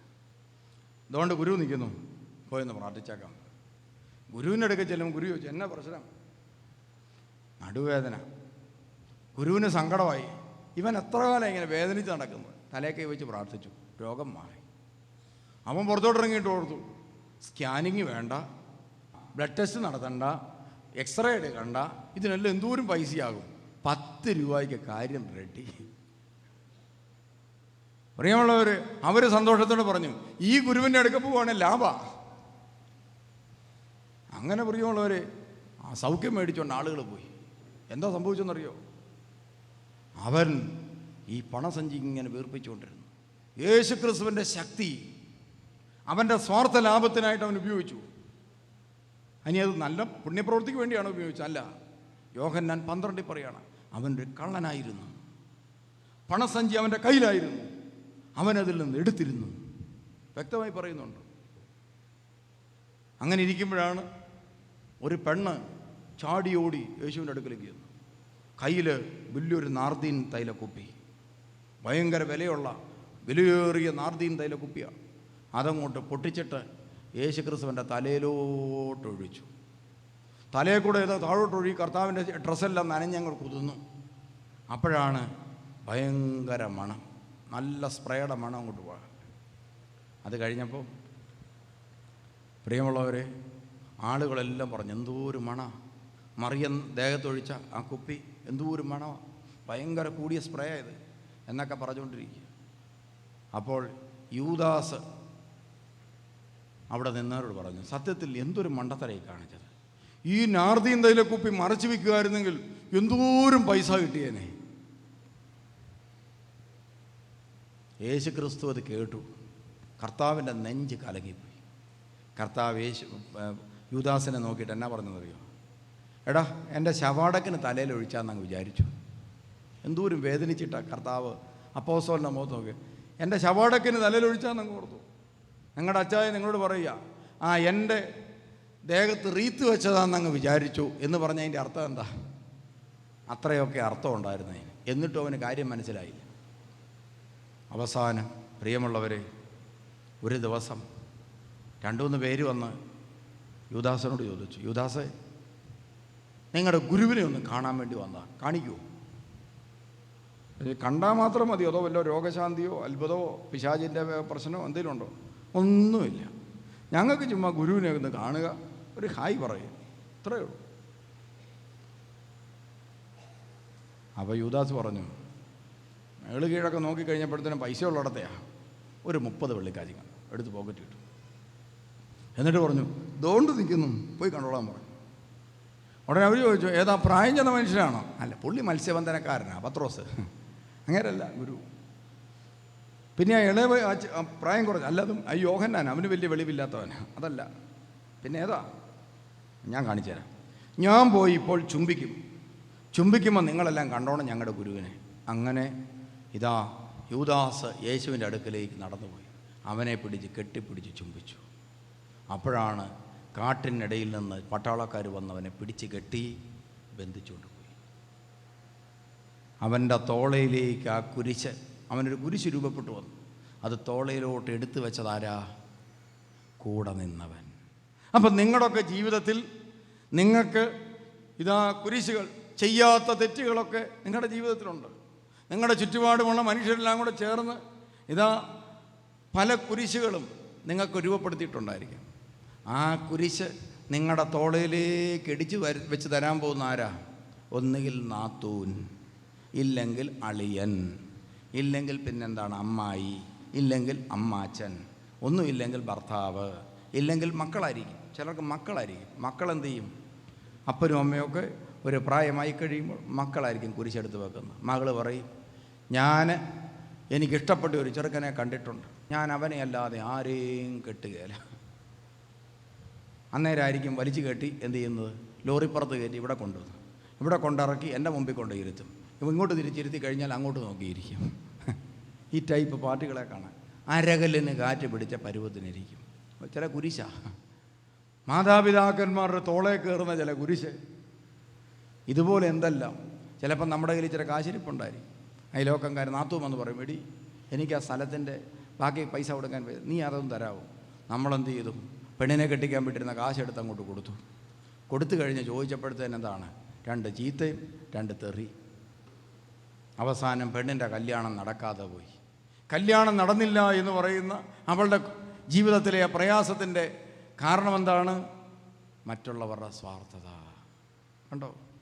അപ്പം നമ്മുടെയൊക്കെ വ്യക്തിഗത ജീവിതത്തിൽ നമ്മൾ പോലും അറിയാതെ പല കുറ്റങ്ങളും പല തെറ്റുകളും വഴി, മറ്റുള്ളവരുടെ പാപം വഴി നമ്മുടെ തോളയിലേക്ക് ചില കുരിശുകളൊക്കെ കയറി വന്നേക്കാം. അങ്ങനെ നമ്മുടെ തോളയിലേക്ക് വരുന്ന കുരിശ് യേശു എന്ത് ചെയ്തു? സ്നേഹത്തോടെ തോളിൽ വഹിച്ചു. രക്ഷയ്ക്ക് വേണ്ടി. ആരുടെ രക്ഷയ്ക്ക് വേണ്ടി? തൻ്റെ മേൽ പാപം ചുമത്തിയവരുടെ രക്ഷയ്ക്ക് വേണ്ടി കുരിശ് വഹിച്ചു. അങ്ങനെയെങ്കിൽ പ്രിയമുള്ളവരെ, നമുക്ക് ചുറ്റുപാടുമുള്ള മനുഷ്യരുടെ പാപങ്ങൾ വഴി വരുന്ന കുരിശുകൾ നമ്മുടെ തോളിലേക്ക് ആരെങ്കിലും എടുത്തു വച്ചാൽ ആ കുരിശ് തോളിലേറ്റി പ്രിയമുള്ളവരെ ജീവിതയാത്ര നടത്തുന്നതിന് പറയുന്ന പേരാണ് ക്രൈസ്തവ ജീവിതം അഥവാ രക്ഷയുടെ ജീവിതം. എത്രയോ മനുഷ്യരുടെ കുരിശും ചുമന്നുകൊണ്ടാണ് നമ്മളൊക്കെ ഓരോ ദിവസവും ജീവിക്കുന്നത്. എത്രയോ പേരുടെ തെറ്റിദ്ധാരണകൾ, പാപഭാരങ്ങൾ, അവരുടെ സ്വാർത്ഥതകൾ, അവരുടെ അഹങ്കാരം, അവരുടെ വെറുപ്പ്, അവരുടെ വിദ്വേഷം, അവരുടെ വൈരാഗ്യം, അവരുടെ തെറ്റായ നിലപാടുകൾ, അവരുടെ അലസത, ജോലി ചെയ്യാനുള്ള മടി, ഇതെല്ലാം ചിലരുടെ ജീവിതത്തിൽ കുരിശായിട്ട് മാറും. നിങ്ങളുടെ ജീവിതത്തിൽ ഇപ്പോൾ ഒരു കുരിശാണ്. നിങ്ങൾ ജോലി ചെയ്യുന്ന സ്ഥലത്തെ സ്ഥാപനത്തിന് നിങ്ങൾ കൊടുക്കുന്ന കുരിശാണ് ശമ്പളം മേടിച്ചിട്ട് ജോലി ചെയ്യാതിരിക്കുക. ഒരു കുരിശാണ്, നിങ്ങളുടെ പാപമാണത്. അതുകൊണ്ട് നിങ്ങളൊരു ഗവൺമെൻറ് ഉദ്യോഗസ്ഥനാണെങ്കിൽ നിങ്ങൾ എന്ത് ചെയ്യണം? പ്രിയമുള്ളവരെ, വില്ലേജ് ഓഫീസിൻ്റെ വാതിക്കൽ അല്ലെങ്കിൽ ഗവൺമെൻറ് ഓഫീസിൻ്റെ വാതിക്കൽ ഇതാ ഒരുത്തൻ 4 ആഴ്ചയായിട്ട് വന്ന് നിൽക്കുക. 4 ആഴ്ചയായിട്ട് അവനവിടെ നിന്ന് അവൻ്റെ കാര്യം നടക്കുന്നില്ല. അവൻ്റെ ജീവിതത്തിൽ ഒരു കുരിശായി മാറിയിരിക്കുകയാണത്. അവൻ്റെ പ്രശ്നങ്ങൾ പരിഹരിക്കപ്പെടുന്നില്ല. കാരണം എന്താണ്? 10 മണി മുതൽ 5 മണി വരെ ജോലി ചെയ്യണമെന്ന് പറഞ്ഞു കഴിഞ്ഞാൽ നമ്മളെന്ത് ചെയ്യും? നമ്മൾ രാവിലെ എഴുന്നേറ്റ് പത്രം നോക്കും, ആരെങ്കിലും ഹർത്താൽ പ്രഖ്യാപിച്ചിട്ടുണ്ടോ. തൂത്തുകുട്ടി ധ്യാന കേന്ദ്രത്തിൽ വന്ന ധ്യാനം കൂടും. എനിക്ക് ഒരാഴ്ചത്തെ ഒരു ധ്യാനം കൂടണമെന്ന് ആഗ്രഹമുണ്ട്. തിരുമേനി ഒരാഴ്ച അടുപ്പിച്ച് ബന്ധു വരാൻ പ്രാർത്ഥിക്കണം. ഇതിപ്പം ജനുവരിയിൽ ഒരു ബന്ധ്, ഫെബ്രുവരിയിൽ വേറൊന്ന് ബന്ധ്, അതുപോലെ ഒക്ടോബറിൽ വേറൊരു ബന്ധ്. ഈ ബന്ധമെല്ലാം കൂടെ ഒന്നിച്ച് വരാൻ തിരുമേനി ഒന്ന് പ്രാർത്ഥിക്കണം. എന്നാലല്ല താമസിച്ചൊരു ധ്യാനം കൂടാൻ പറ്റുള്ളൂ. പ്രിയമുള്ളവർ, നമ്മളൊക്കെ ഇങ്ങനെ പ്രാർത്ഥിച്ചുകൊണ്ടിരിക്കുകയാണ്. ഓർക്കണം, നമ്മൾ ജോലി ചെയ്യാൻ വിളിക്കപ്പെട്ടിരിക്കുന്നവൻ കൃത്യമായും വ്യവസ്ഥയോടും കൂടെ ജോലി ചെയ്തില്ലെങ്കിൽ സംഭവിക്കുന്നത് ഇതാ മറ്റൊരുത്തൻ്റെ തലയിൽ അത് കുരിശായി മാറും. ഒരു കാലത്ത് സ്വാർത്ഥ ലാഭത്തിന് വേണ്ടി വിഷം ഇതാ കൂടുതൽ കേട്ടി ഒരു പുഴുവിനെ വെറുതെ വിടുകയെന്ന് പറഞ്ഞുകൊണ്ട് നമ്മളെന്ത് ചെയ്തു? പുഴുവിനെ മാറ്റാനും കൊതുകിനെ മാറ്റാനും വേണ്ടിയുള്ള വിഷം മുഴുവൻ അടിച്ചു വെച്ചു. ആ വിഷം മുഴുവനും ഭൂമിയിലേക്ക് വീണ് നശിക്കാതെ കിടന്നു. കുറേ പേർ മനുഷ്യൻ്റെ വയറ്റിൽ ചെന്നു, കുറേ വായുവിലൂടെ കുറേ പേരുടെ മനുഷ്യൻ ചെന്നു. എന്നിതാ ആ കാലഘട്ടത്തിലെ പാപത്തിൻ്റെ ഫലമാണ് ഇന്ന് നമ്മളിൽ ചിലർക്കുണ്ടായിരിക്കുന്ന ക്യാൻസർ. നിങ്ങൾ മനസ്സിലായിക്കണം എങ്ങനെ ഈ കുരിശ് നിങ്ങളുടെ മേൽ വന്നു. മുൻകാലത്തിൽ ഇതാ സ്വാർത്ഥത, ഞങ്ങൾക്ക് കുത്തിയ പാവയ്ക്കാൻ മതിയെന്ന് വിചാരിച്ചിരുന്നെങ്കിൽ ഈ കുരിശ് ഇവരുടെ മേൽ കയറുകയല്ലേ. ഇന്നതുകൊണ്ടാണ് മാറ്റത്തിന് തയ്യാറാകണമെന്ന് പറയുന്നത്. മാറ്റത്തിന് തയ്യാറാകണം. അതുകൊണ്ടാണ് ഞാൻ പറഞ്ഞു, ഒരു കപ്പളമെങ്കിലും നിങ്ങളുടെ വീടിൻ്റെ പിന്നാമ്പുറത്ത് നിങ്ങൾ കുഴിച്ചു വെക്കണം. എന്തോരം കപ്പളങ്ങ ഉണ്ടാകും. എന്നിട്ട് നിങ്ങൾക്ക് വേണ്ടെങ്കിൽ അത് പറിച്ച് ഇവിടെ കൊണ്ട് കൊടുക്കണം. എന്തിനാണ്? ധ്യാനക്കാർക്ക് കൊടുത്താൽ ഒരു ദിവസത്തെ ഭക്ഷണമെങ്കിലും വിഷമില്ലാതെ കൊടുക്കാൻ പറ്റിയില്ല. ഈ പ്രദേശത്തുള്ള ആളുകളെല്ലാം കൂടെ ചേർന്ന് അവനവൻ്റെ വീടിൻ്റെ പുറകിൽ പ്രിയമുള്ളവരെ കുറച്ച് കിളച്ചിളക്കി വളമൊക്കെ ചെയ്ത്, വളം എന്ന് പറയുന്ന ചാണകമോ പച്ചലവളമോ ഒക്കെ ഇട്ട് അത്യാവശ്യം കുറേ കോവയ്ക്ക, കുറേ പാവയ്ക്ക, കുറേ വെണ്ടയ്ക്ക, നമ്മൾ ഇത്രയും പേര് ചെയ്തു കഴിഞ്ഞാൽ കാര്യങ്ങൾക്ക് വലിയ വ്യതിയാനമുണ്ട്. അപ്പം നമുക്കൊക്കെ ദൈവം നല്ല നല്ല അവസരങ്ങൾ ഇവിടെ തന്നിട്ടുണ്ട്. അടുക്കള തോട്ടങ്ങളൊക്കെ ഉണ്ടാക്കണം. അതൊക്കെ പാപത്തിൻ്റെ വിമോചനത്തിൻ്റെ ഭാഗമാണ്. അതുകൊണ്ട് കൃഷി രീതികൾ, നമ്മൾ നല്ല കൃഷികൾ ആരംഭിക്കണം. തമിഴ്നാട്ടുകാരുടെ ഭക്ഷണമേ കഴിക്കത്തുള്ളൂ നമ്മൾ ചിന്തിക്കരുത്. അത് പശുവിന് പോലും കൊടുക്കാൻ കൊള്ളുകയില്ല. നിങ്ങളെന്ത് ചെയ്യണം? നല്ല കൃഷി ആരംഭിക്കണം. ഒരു കാലത്ത് ചെയ്ത പാപത്തിൻ്റെ അനന്തരഫലമായി അടുത്ത കാലത്ത് ഇതാ ഒരു കുരിശ് വഹിക്കുകയാണ്. ഇതുപോലെ തന്നെ ഒരു കാലത്ത് അമിതമായ സമ്പത്ത്. ഇന്നെന്താണെന്നറിയോ? പല കുഞ്ഞുങ്ങളെയും കൊണ്ട് ഇരുത്തി കഴിയുമ്പോഴുള്ള പ്രശ്നം എന്താണ്? ദാരിദ്ര്യം എന്താണെന്ന് അറിഞ്ഞുകൂടാ, പട്ടിണി എന്താണെന്ന് അറിഞ്ഞുകൂടാ, ബന്ധങ്ങളെക്കുറിച്ച് അറിഞ്ഞുകൂടാ, ഒന്നും അവർക്ക് അറിഞ്ഞുകൂടാ. കാരണം എന്താണ്?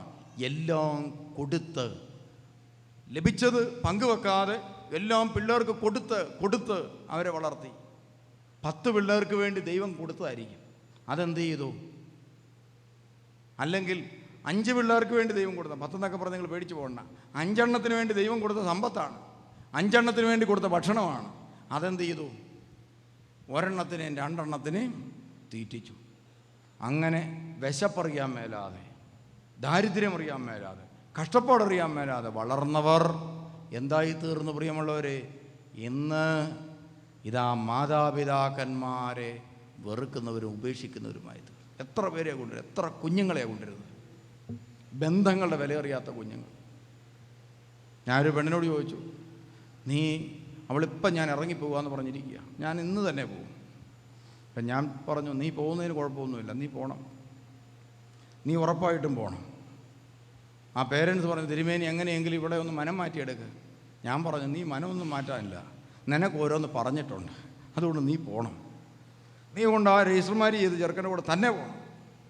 പക്ഷേ നീ ഓർക്കേണ്ട ഒരു കാര്യമുണ്ട്. നാളെ നിൻ്റെ അനിയത്തിയുടെ കല്യാണം കഴിക്കാനായിട്ടൊരു ചെറുക്കൻ വരുമ്പോൾ ആദ്യം ചോദിക്കുന്നത്, മൂത്ത പെണ്ണിനെ എവിടെയാണ് കെട്ടിച്ചിരിക്കുന്നത്? അന്നേരം പറയും, അത് കെട്ടിക്കേണ്ടി വന്നില്ല, അത്ര നല്ല പെണ്ണായിരുന്നു, തന്നെ അങ്ങ് ഇറങ്ങിപ്പോയി. ഈ കെട്ടിയിടേണ്ടിയൊക്കെ വരുന്നതെന്ന് പറഞ്ഞാൽ വലിയ പ്രോബ്ലം ഉള്ളവരെയാണ്. ഇത് കെട്ടേണ്ടിയൊന്നും ആവശ്യമില്ല, തന്നെ അങ്ങ് പോക്കോളും. അങ്ങനെ പറയുമ്പോൾ നല്ല കുടുംബത്തിൽ നിന്ന് വന്നവർ പറയും, എന്നാൽ പിന്നെ വിളിക്കാം കേട്ടോ എന്ന് പറഞ്ഞിറങ്ങിപ്പോകും.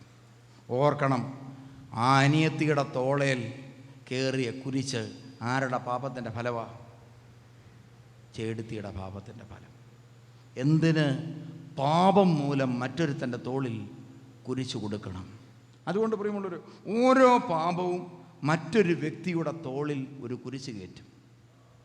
മാതാപിതാക്കന്മാരുടെ പാപം മക്കളുടെ തോളെ കുരിശ് കയറ്റും. കുടിയനായ അപ്പൻ ജോലി ചെയ്യേണ്ട സമയത്ത് ജോലി ചെയ്യുക, പഠിക്കേണ്ട സമയത്ത് പഠിക്കുക, ഇത് ചെയ്യാത്തവൻ മറ്റൊരുത്തൻ്റെ തലയിൽ ഒരു കുരിശായി മാറും. അങ്ങനെയൊക്കെ കിട്ടിയ കുരിശുകൾ നമുക്കുണ്ട്. ഈ കുരിശ് നമുക്ക് കിട്ടിയാൽ നമ്മളെന്ത് ചെയ്തോണം? തോളെ കയറ്റിക്കണം. തോളെ കയറ്റിയിട്ട് എന്നെ അനുഗമിക്കുക എന്ന് പറഞ്ഞാൽ യേശുവിൻ്റെ മനോഭാവത്തോടെ, സന്തോഷത്തോടെ കുരിശ് തോളിലേറ്റി ഗോകുൽത്തായിലേക്ക് നടക്കുക. കാരണം എന്താ? ഗോകുൽത്തായിൽ നമ്മളെ കാത്തൊരുവനുണ്ട്. ആ കള്ളന് കിട്ടിയ ഭാഗ്യതാണ്. നിൻ്റെ ചുറ്റുപാടുകൾ വഴി നിനക്ക് കിട്ടിയ പാപത്തിൻ്റെ, മറ്റുള്ളവരുടെ പാപം വഴി നിൻ്റെ തോളിലേറ്റിയ കഷ്ടപ്പാടുകളും കുരിശുകളും വേദനകളും ദുഃഖങ്ങളുമായി നീ ഗോകുൽത്തായിലേക്ക് പോവുക.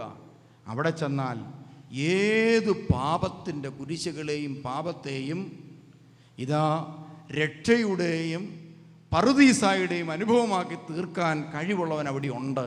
അതാണ് അതിൻ്റെ പ്രത്യേകത. അതുകൊണ്ട് പ്രിയമുള്ളവരെ, നമ്മളൊക്കെ ഈ ദേവാലയത്തിലേക്ക് കടന്നു വരുമ്പോൾ ചിലപ്പം നമ്മുടെ രോഗം നമ്മുടെ പാപത്തിൻ്റെ ഫലമായിരിക്കാം. ഇനി അയലോക്കംകാരൻ ചിലപ്പോൾ എക്കാലക്സ് അടിച്ചതിൻ്റെ ഫലമായിരിക്കാം, അതല്ലെങ്കിൽ പാരമ്പര്യ രോഗമായിരിക്കാം. എന്തു തന്നെയായിരുന്നാലും കുരിശുമായി നിങ്ങളുടെ തോളിലേറ്റപ്പെട്ടിരിക്കുന്ന രോഗമായിരിക്കാം, വേദനയായിരിക്കാം, ഭാരമായിരിക്കും, എന്തു തന്നെയായിരുന്നാലും നീ നിൻ്റെ കുരിശുമായി യേശുവിൻ്റെ അടുക്കിലേക്ക് വരിക. ഇതാ നിൻ്റെ കുരിശുകളെ പറുദീസായുടെ ദൈവാനുഭവത്തിൻ്റെയും രക്ഷയുടെയും പുതിയ തലത്തിലേക്ക് ഉയർത്തി മാറ്റി നീ ആരാണോ നിൻ്റെ തോളിലേക്ക് കുരിശ് വെച്ചത് അവരെയും ഒരുമിച്ച് രക്ഷിക്കാൻ നിൻ്റെ കുരിശുകളെ കൊണ്ടാകും. അങ്ങനെയെങ്കിൽ നമ്മളിപ്പോൾ ഒരു മാരകമായ ഏതെങ്കിലും ഒരു രോഗം മൂലം കഷ്ടപ്പെടുകയാണ്. ഈ രോഗത്തിന് കാരണമായ സാഹചര്യം ഉണ്ടാക്കിയവരുടെ പാപത്തിനും കൂടെ പരിഹാരമാണ് നമ്മളിപ്പോൾ ഈ വേദന സഹിക്കുന്നത്. ഇപ്പം നിങ്ങളൊരു ക്യാൻസർ രോഗിയായിട്ടിരുന്ന് പ്രാർത്ഥിക്കാമെന്ന് വിചാരിച്ചു. നിങ്ങൾ ഒരിക്കലും ഈ വേദനയെക്കുറിച്ച് ഓർത്ത് നിരാശപ്പെടരുത്. ഈ വേദന ഇങ്ങനെ വന്നുകൊണ്ടിരിക്കുമ്പോൾ സംഭവിക്കുന്നത് എന്താണെന്നറിയോ? പ്രിയമുള്ളവരെ, കാൽവറിയിലെ യേശുവിൻ്റെ യാഗത്തോട് നിങ്ങൾ ചേർന്ന് നിൽക്കുകയാണ്. എന്നിട്ട് നിങ്ങൾ പ്രാർത്ഥിക്കുകയാണ്. നിങ്ങൾ പോലും അറിയുന്നില്ല നിങ്ങളെ ദൈവപുത്രൻ്റെ സ്ഥാനത്ത് ദൈവം നിർത്തിയിരിക്കുകയാണ് ക്രിസ്തുവിനോട് ചേർത്ത്. എന്നിട്ട് എന്തു ചെയ്യാണ്? നീ ഈ വേദനകളൊക്കെ അനുഭവിക്കുമ്പോൾ ഇതിന് കാരണക്കാരായ പാപത്തിൻ്റെ കാരണക്കാരെ എല്ലാം ദൈവം മാനസാന്തരപ്പെടുത്തിക്കൊണ്ടിരിക്കും. ഒരു സമൂഹത്തിൻ്റെ പാപം മുഴുവൻ നീങ്ങിപ്പോകുന്നുണ്ടോ? ഒരു കാലത്ത് നമ്മൾ കണ്ടില്ലേ, ബ്രിട്ടീഷുകാർ ഇവിടെ കിടന്നുകൊണ്ട് മഹാത്മാഗാന്ധിയുടെ മോന്തയ്ക്കിട്ട് ഒരു ചവിട്ട് കൊടുത്തിട്ട് പല്ലത്രയാണ് താഴെ പോയത്. ഒരുത്തനെ മറ്റൊരുത്തൻ അടിമയാക്കിയ സ്ഥലത്ത് ഇന്ന് പ്രിയമുള്ളവർ ചെന്നേച്ച് സൂക്ഷിച്ച് നോക്കിയാൽ ഹരാസ്മെൻ്റ് എന്ന് പറഞ്ഞുകൊണ്ട് അടുത്ത് അകത്തിടും. ഇന്ന് ഒരു ഇന്ത്യക്കാരൻ അവിടെ ചെന്നേച്ച് ഇപ്പം എന്നെ പിടിച്ചപ്പോൾ ഞാനൊരു ഇന്ത്യക്കാരനാണ്, മഹാത്മാഗാന്ധി എന്ന പോലെ ഞാൻ അവിടെ ചെന്ന് നിൽക്കുക. കാരണം ഇവിടെ നമ്മൾ വലിയ ആളാണ്. അവിടെ എങ്ങാനും പിടിച്ച് നല്ലിയാൽ മഹാത്മാഗാന്ധി ഇരുന്ന പോലെ ഇരിക്കാനല്ലാതെ വേറെ മാർഗ്ഗമില്ല. അതുകൊണ്ട് നമ്മളെന്ത് ചെയ്യും? അവിടെ ചെല്ലുമ്പോൾ മഹാത്മാഗാന്ധിയുടെ സ്വഭാവമാണ്, ഇവിടെ വരുമ്പോഴേ സ്വഭാവം മാറത്തുള്ളൂ. അവിടെ മഹാത്മാഗാന്ധി ഇരിക്കുന്ന പോലെ ഇരുന്നു. അവൻ എന്നെ പിടിച്ച് ചവിട്ടിയാൽ സ്ഥിതി എന്താ? ഇതാ ഞാൻ കംപ്ലയിൻറ്റ് ചെയ്താൽ 24 മണിക്കൂറിനുള്ള അയാൾ അകത്ത് പോകും. അത് ബ്രിട്ടീഷുകാരനായാലും കൊള്ളാം, അമേരിക്ക. എന്താണ്? അന്നത്തെ കാലത്ത് അടിമയായി മറ്റുള്ളവനെ അവർ കണ്ടു. അതിൻ്റെ അനന്തര ഫലം എന്താണ്? ഇന്ന് പുതിയ നിയമങ്ങളും നിയമ സംവിധാനങ്ങളും ഉണ്ടായി. പ്രൊട്ടക്ഷൻ. ഒരു കാലത്ത് പ്രിയമുള്ളവരെ ബോധമില്ലാത്തവൻ കള്ളു കുടിച്ചിട്ട് ആ ഭാര്യയെ എടുത്തിട്ടിരിക്കുമായിരുന്നു. പണ്ട് കാലത്ത് ചില പുരുഷന്മാർ ചെയ്ത പാപത്തിൻ്റെ പരിഹാരം ഇതാ ഇന്ന് പെണ്ണ് ഫോൺ വിളിച്ചാൽ നമ്മളകത്താണ്. അപ്പോൾ ഒരു കാലത്ത് പ്രിയമുള്ളവരെ ചെയ്ത പാപങ്ങളുടെ ഫലമായി നിയമങ്ങൾ പോലും മാറി വരുന്നു കണ്ടോ? അതുകൊണ്ട് ഏത് പാപം എവിടെ പ്രത്യക്ഷപ്പെട്ടാലും അതിനൊരു ദുരന്ത ഫലമുണ്ട്, അതിനൊരു പരിഹാരമുണ്ട്. നമുക്കറിയാം, അമ്മയുടെ ഉദരത്തിൽ കുഞ്ഞുങ്ങളെ വധിച്ച മാതാപിതാക്കന്മാർ എന്താ സംഭവിച്ചത്? ഇപ്പോൾ പ്രിയമുള്ളവരെ, കുഞ്ഞുങ്ങളുണ്ടാകുമ്പോൾ പലർക്കും പല പ്രതിസന്ധികളും പ്രയാസങ്ങൾ, ലേണിംഗ് ഡിസബിലിറ്റി, മറ്റ് പ്രശ്നങ്ങൾ, ഹൈപ്പർ ആക്ടിവിറ്റി, അങ്ങനത്തെ പ്രശ്നം, ഇങ്ങനത്തെ പ്രശ്നം, മൊത്തം പ്രശ്നങ്ങളാണ്. ഒരു കാലത്ത് ദൈവം ഇതാ ഒരു കല്യാണം കഴിച്ചാൽ ഇതാ ചവറ് പോലെ കൊച്ചുങ്ങളെ കൊടുത്തുകൊണ്ടിരുന്നു. അപ്പോൾ കൊടുത്തുകൊണ്ടിരുന്ന കാലത്ത് നിങ്ങൾക്കൊരു ശ്വാസം മുട്ടൽ പോലെ, ഈ കല്യാണം കഴിച്ചാൽ ഉടനെ വയറ് വീർക്കും, വയറ് വീർത്ത ഉടനെ കൊച്ച്, ഒരെണ്ണം അങ്ങോട്ട് പോയി കഴിഞ്ഞാൽ അതങ്ങോട്ട് ഒന്ന് എഴുന്നേറ്റ് നടക്കുന്നതിന് മുമ്പ് അടുത്തത്. മുടിയാനായിട്ട് ഇതെന്നെ ഇടപാടാണ്. കൊച്ചുങ്ങളെ വേണ്ട, കൊച്ചുങ്ങളെ വേണ്ട. പ്രിയമുള്ളവരെ, തമ്പുരാൻ ദാനമായി നൽകിയ കുഞ്ഞുങ്ങളുടെ വിലയറിയാതിരുന്നതിൻ്റെ ഫലമെന്താ? ഇന്ന് കല്യാണം കഴിച്ചാൽ എന്താണ്? പിന്നെ അടുത്ത വർഷം മുതൽ മണർകാട്ട് പള്ളിയിലെ 8 നോയമ്പ്, തൂത്തൂട്ട് പള്ളിയിലെ ധ്യാനം, പരുമലപ്പള്ളിയിലേക്കുള്ള തീർത്ഥാടനം, മഞ്ഞനിക്കരയിലേക്കുള്ള യാത്ര, കോതമംഗലത്തേക്ക് പോക്ക്, അങ്ങനെ ഒരു ഡസൻ ഇതാ പരിത്യാഗ പ്രാർത്ഥനകളുമായിട്ട് ആണും പെണ്ണും നടക്കുക. കാരണം എന്താ? നിങ്ങൾ തിരിച്ചറിഞ്ഞോണം പ്രിയമുള്ളവരെ, സന്താനങ്ങളെ നൽകിയ കാലത്ത് സന്തോഷത്തോടെ ഈ ലോകം ഏറ്റുവാങ്ങാഞ്ഞതുകൊണ്ട് ഇന്ന് ഇതാ ഭാര്യ ഭർത്താക്കന്മാർ കുഞ്ഞുങ്ങളുടെ വിലയേറിയ കുഞ്ഞുങ്ങളുടെ വില.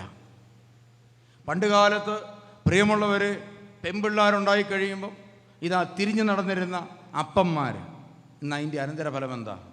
പ്രിയമുള്ളവർ, ഇതാ ആൺപിള്ളേർക്ക് പെണ്ണില്ലാതായി, പെണ്ണുങ്ങളെ കിട്ടാനില്ല. കാരണം എന്താണ്? പെണ്ണുങ്ങൾ എല്ലാം കൂടെ പഠിച്ച് വളർന്ന് PhD ആയിട്ടിരിക്കുക. കല്യാണം ആലോചിക്കുമ്പോൾ മൊത്തം PhD-കാരിയാണ്. നമ്മുടെ പരിപാടി എന്താണ്? ഇതാ അലുമിനിയം ഫാബ്രിക്കേഷൻ. PhD-കാരിക്ക് അലുമിനിയം ഫാബ്രിക്കേഷനെ കെട്ടാൻ പറ്റുമോ?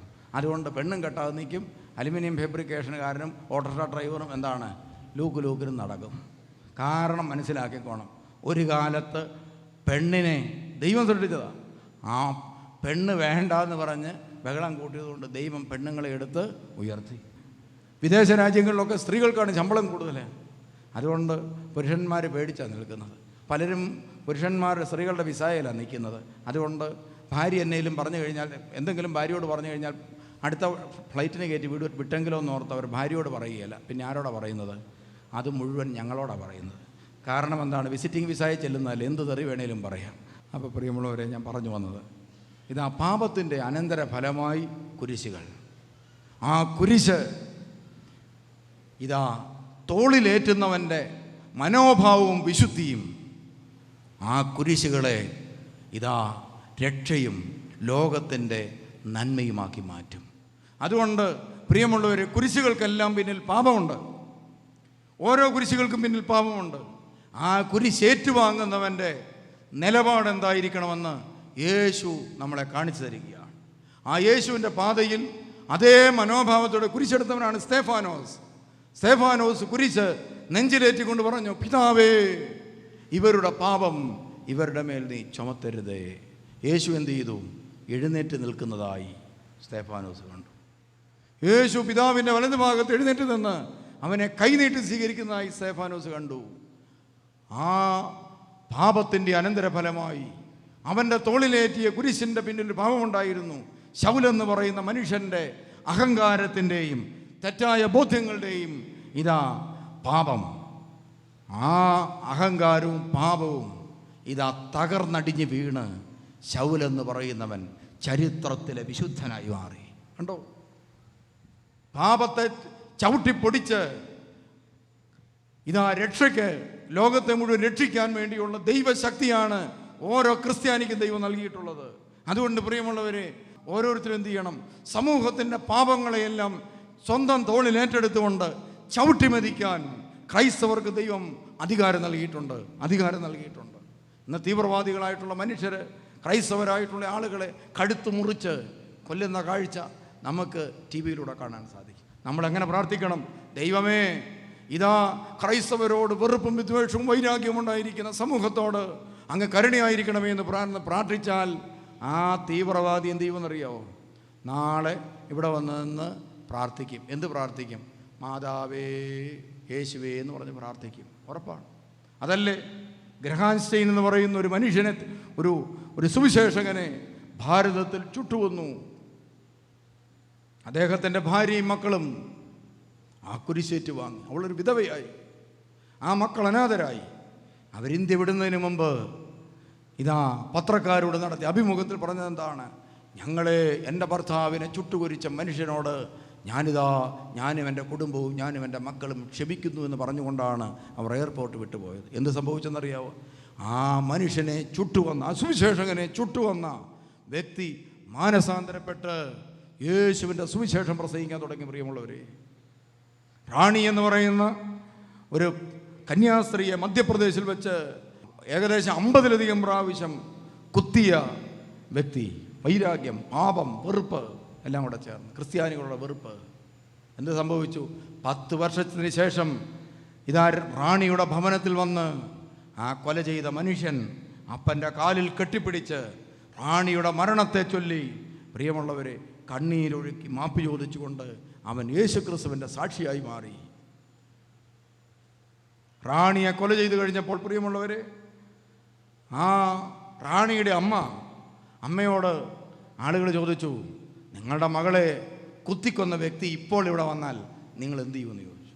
റാണിയുടെ അമ്മ എന്താ പറഞ്ഞെന്നറിയോ? കന്യാസ്ത്രീയായ സിസ്റ്റർ റാണിയുടെ അമ്മ പറഞ്ഞു, എൻ്റെ മകളെ കുത്തിക്കൊന്നപ്പോൾ അവൻ്റെ കയ്യിൽ എൻ്റെ മകളുടെ രക്തമുള്ളതിനാൽ ഞാൻ ആ കൊല ചെയ്തവൻ്റെ കരങ്ങൾ ചുംബിക്കുമെന്ന് പറഞ്ഞു. പ്രിയമുള്ളവരെ, 10-15 വർഷം മുമ്പ് ആ സ്ത്രീ അങ്ങനെ പറഞ്ഞെങ്കിൽ പ്രിയമുള്ളവരെ, അതിൻ്റെ പരിഹാരം എന്താണ്? ആ മനുഷ്യൻ മാനസാന്തരപ്പെട്ട് വിശുദ്ധനായി ഈ കേരള മണ്ണിൽ വന്നത് പത്രത്തിൽ വാർത്തയായി. അങ്ങനെയെങ്കിൽ ഓർക്കുക, നിങ്ങളുടെ ഭർത്താവ് നിങ്ങൾക്കിട്ട് കുനിച്ചു നിർത്തി നല്ല ഇടി തരുമ്പോൾ നിങ്ങളെന്ത് പ്രാർത്ഥിക്കണം? പിതാവേ, ഈ മനുഷ്യൻ ചെയ്യുന്നത് എന്തെന്നറിയാത്തതിനാൽ ഇവരോട് ക്ഷമിക്കണമേ. കുറേ ദിവസം കഴിയുമ്പോൾ പ്രിയമുള്ളവരെ, ഭർത്താവ് ഒരു വിശുദ്ധനായി ഇതാ മണർകാടിൻ്റെ മുറ്റത്തോടെ നടക്കും. കാരണം എന്താണ്? ഖബറിനകത്തുനിന്ന് ദൈവശക്തി ഒഴുകാൻ തുടങ്ങിയാൽ ആരും വിശുദ്ധനാകും. അതുകൊണ്ട് പ്രിയമുള്ളവരെ, നമ്മൾ ഓർക്കുക, നമ്മുടെയൊക്കെ ജീവിതം വിശുദ്ധിയുടെ പാതയിലേക്ക് ഉയരാൻ ദൈവം ആഗ്രഹിക്കുന്നുണ്ട്.